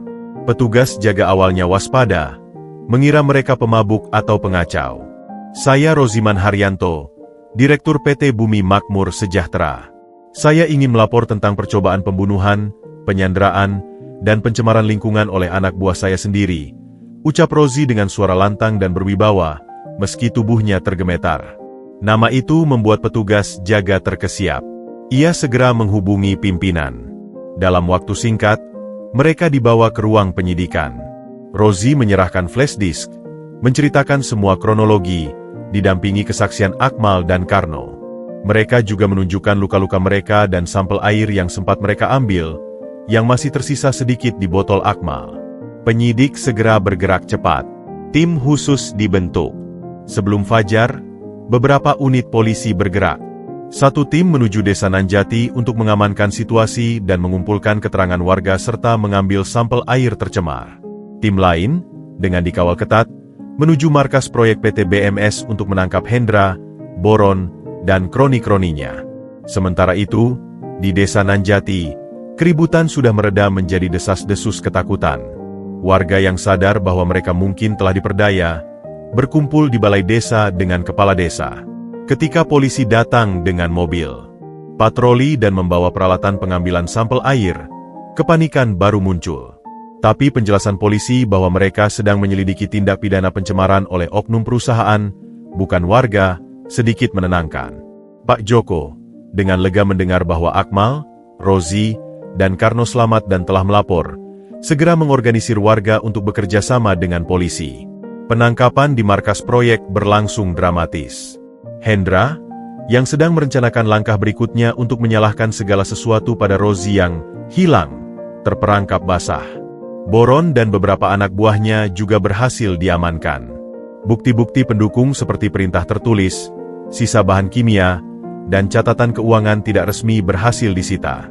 Fajar menyingsing dengan warna jingga yang indah. Di Mapolres, setelah memberikan keterangan panjang lebar, ketiganya akhirnya bisa beristirahat. Rozi langsung dibawa ke rumah sakit untuk perawatan kakinya yang serius. Akmal dan Karno diizinkan pulang dengan jaminan, dengan mobil patroli mengantar mereka sampai ke desa. Saat mereka tiba di desa, kerumunan warga menyambut dengan wajah-wajah campur aduk, malu, lega, dan penuh tanda tanya. Ibu Siti memeluk Akmal erat-erat, menangis. "Kamu anak yang berani," bisiknya. Kepala desa naik ke atas sebuah kursi. "Warga Nanjati, hari ini kita semua belajar pelajaran mahal. Kita hampir terjebak amarah dan diperdaya oleh orang yang justru mau menghancurkan kita dari dalam. Tapi ada di antara kita, ia menunjuk Akmal dan Karno, yang punya keberanian untuk mencari kebenaran, meski nyawanya taruhannya. Dan ada orang dari sana, ia menunjuk arah kota tempat Rozi dirawat, yang mau mendengar dan berubah. Suasana hening. Rasa malu dan penyesalan mulai menggantikan kemarahan. Mulai sekarang, lanjut Pak Joko, kita harus bersatu. Kita akan bekerja sama dengan polisi, dan nanti dengan perusahaan yang baru, untuk memulihkan air kita, dan memutuskan masa depan kita bersama. Pembalasan tidak datang dengan kekerasan, tetapi dengan kebenaran yang terungkap. Pembebasan tidak hanya tentang fisik mereka dari gudang tua, tetapi juga pembebasan desa dari belenggu kebencian dan keputusasaan. Perjuangan belum sepenuhnya selesai, masih ada proses hukum yang panjang dan pemulihan lingkungan. Tetapi setidaknya, fajar itu membawa harapan baru.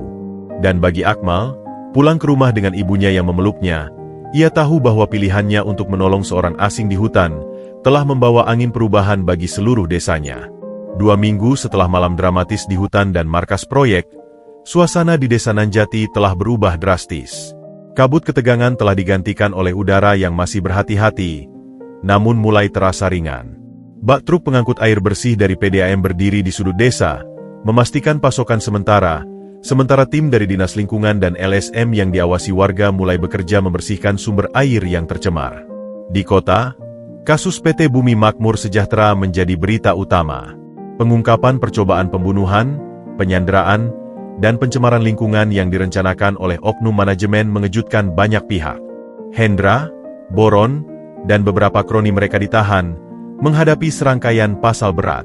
Rapat Dewan Direksi Darurat di Jakarta memutuskan untuk memberhentikan mereka dengan tidak hormat dan sepenuhnya mendukung penyidikan. Roziman Haryanto, setelah dirawat di rumah sakit dan menjalani operasi kecil pada kaki yang patah, kembali ke desa.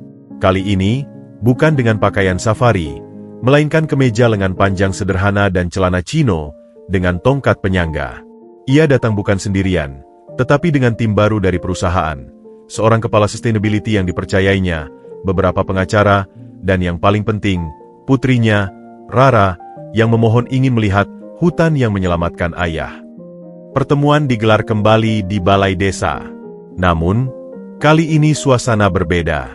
Tidak ada teriakan, hanya wajah-wajah penuh perhatian dan harapan yang tertahan. Rozi, berdiri dengan bantuan tongkat, berbicara dengan suara yang jernih. Warga desa Nanjati, kata-kata maaf dari saya mungkin sudah terlalu sering terdengar dan kosong. Jadi, saya tidak akan mengulanginya. Saya akan menyampaikan fakta dan keputusan.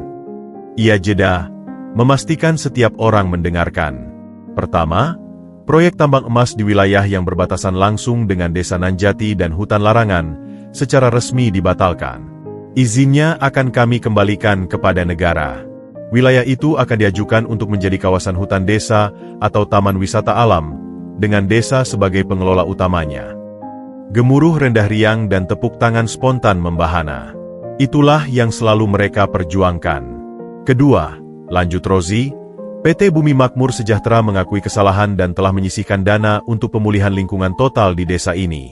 Pembersihan air, revegetasi lahan yang terganggu, dan bantuan kesehatan bagi warga yang terdampak debu, akan menjadi tanggung jawab kami sepenuhnya, diawasi oleh tim independen dari universitas dan LSM pilihan warga. Ketiga, suara Rozi semakin tegas, pembatalan proyek bukan berarti kami angkat kaki. Justru, kami ingin menawarkan kemitraan baru. Kami melihat potensi besar di sini, bukan di bawah tanah, tetapi di atasnya. Potensi ekowisata, hasil hutan bukan kayu yang berkelanjutan, dan pertanian organik. Ia menunjuk ke arah Akmal yang duduk di barisan depan bersama ibunya. Atas usulan dan kesepakatan bersama, kami akan mendirikan sebuah koperasi bersama, Koperasi Hutan Emas Nanjati. Perusahaan akan menyediakan pendanaan awal, pelatihan, dan akses pemasaran. Sedangkan warga, dengan pengetahuan dan tenaganya, akan menjadi pengelola dan pemilik utama. Semua keputusan usaha akan melalui musyawarah warga. Konsep itu baru. Bukan CSR yang cuma bagi-bagi sembako, tapi kemitraan sejajar. Warga saling pandang, mulai berbisik-bisik penuh harap. Dan sebagai langkah pertama, Rosie tersenyum, kali ini tulus. Koperasi akan memulai dengan 2 program. Program pertama, ekowisata hutan larangan terbatas, dengan pemandu lokal terlatih, dan saya usulkan Akmal sebagai koordinatornya. Program kedua, pengembangan produk madu hutan dan jamur organik yang dikelola oleh kelompok ibu-ibu, termasuk Ibu Siti. Ibu Siti terkejut, lalu air matanya menetes. Ini bukan hanya soal uang, tapi pengakuan dan peluang untuk berkontribusi. Rara, gadis kecil itu, maju ke depan dengan malu-malu. Ia membawa sebuah gambar. Ini gambar yang saya buat untuk bapak-bapak dan ibu-ibu, katanya polos. Gambarnya menunjukkan hutan hijau, mata air jernih, dan orang-orang bergandengan tangan. Di bawahnya tertulis, "Terima kasih sudah menjaga hutan ayah." Kejadian itu menghangatkan hati semua orang.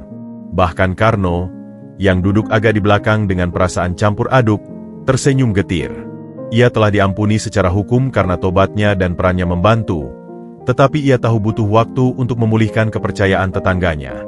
Setelah pertemuan, sebuah dokumen kesepakatan bersama, Memorandum of Understanding (MOU), ditandatangani oleh Kepala Desa, perwakilan warga, dan Roziman Haryanto di atas kertas bermeterai. Disaksikan oleh camat dan pejabat dinas terkait. Proses hukum terhadap perusahaan untuk pencemaran masih berjalan secara terpisah. Tapi dengan komitmen pemulihan total dan kerjasama ini, hubungan menemukan jalan baru. Beberapa bulan kemudian, perubahan nyata terlihat. Papan nama proyek tambang telah dicopot. Di pintu masuk hutan, sekarang berdiri papan kayu sederhana bertuliskan, Kawasan Hutan Desa Nanjati, menuju ekowisata berkelanjutan. Sebuah balai informasi kecil sedang dibangun.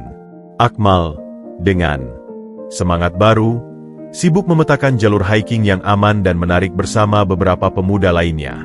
Rosie, meski sudah kembali ke Jakarta untuk mengurus restrukturisasi perusahaan yang lebih ramah lingkungan, rutin berkunjung. Ia bukan lagi sebagai bos, tetapi sebagai mitra dan, seperti yang diam-diam diakui banyak orang, seorang sahabat bagi desa. Kakinya sudah sembuh. Tapi tongkat kayu hasil karya Akmal tetap disimpannya sebagai kenangan. Suatu sore, di tepi sumber air yang sudah kembali jernih, Akmal dan Rosie duduk bersama. Tidak pernah terbayang, hari saya menemukan dompet Bapak akan membawa kita ke sini, kata Akmal. Dan saya tidak pernah menyangka, seorang pemuda dengan hati sebesar hutang akan menyelamatkan bukan hanya nyawa saya, tapi juga jiwa saya, jawab Rosie. Perusahaan saya sedang bertransformasi. Prinsipnya akan kami terapkan di mana-mana. Keberlanjutan bukan lagi opsi, tapi kebutuhan. Dan itu, saya pelajari dari sini. Mereka terdiam, mendengar gemericik air dan kicau burung. Hutan larangan yang dulu dianggap sekarat, kini mulai menunjukkan tanda-tanda pulih. Ia telah melalui ujian api, air tercemar, dan nafsu serakah. Kini, ia dijaga oleh para penjaga baru, mantan musuh yang telah berdamai, dan pemuda miskin yang menemukan bahwa kekayaan sejati ternyata tidak perlu digali dari perut bumi, tetapi bisa tumbuh dari rasa saling percaya dan keputusan untuk melindungi kehidupan. Kebenaran yang terungkap telah membuka jalan baru, jalan yang berliku, tetapi menjanjikan, di mana hutan, desa, dan bahkan sebuah konglomerasi bisa belajar untuk bernapas bersama dalam harmoni yang baru.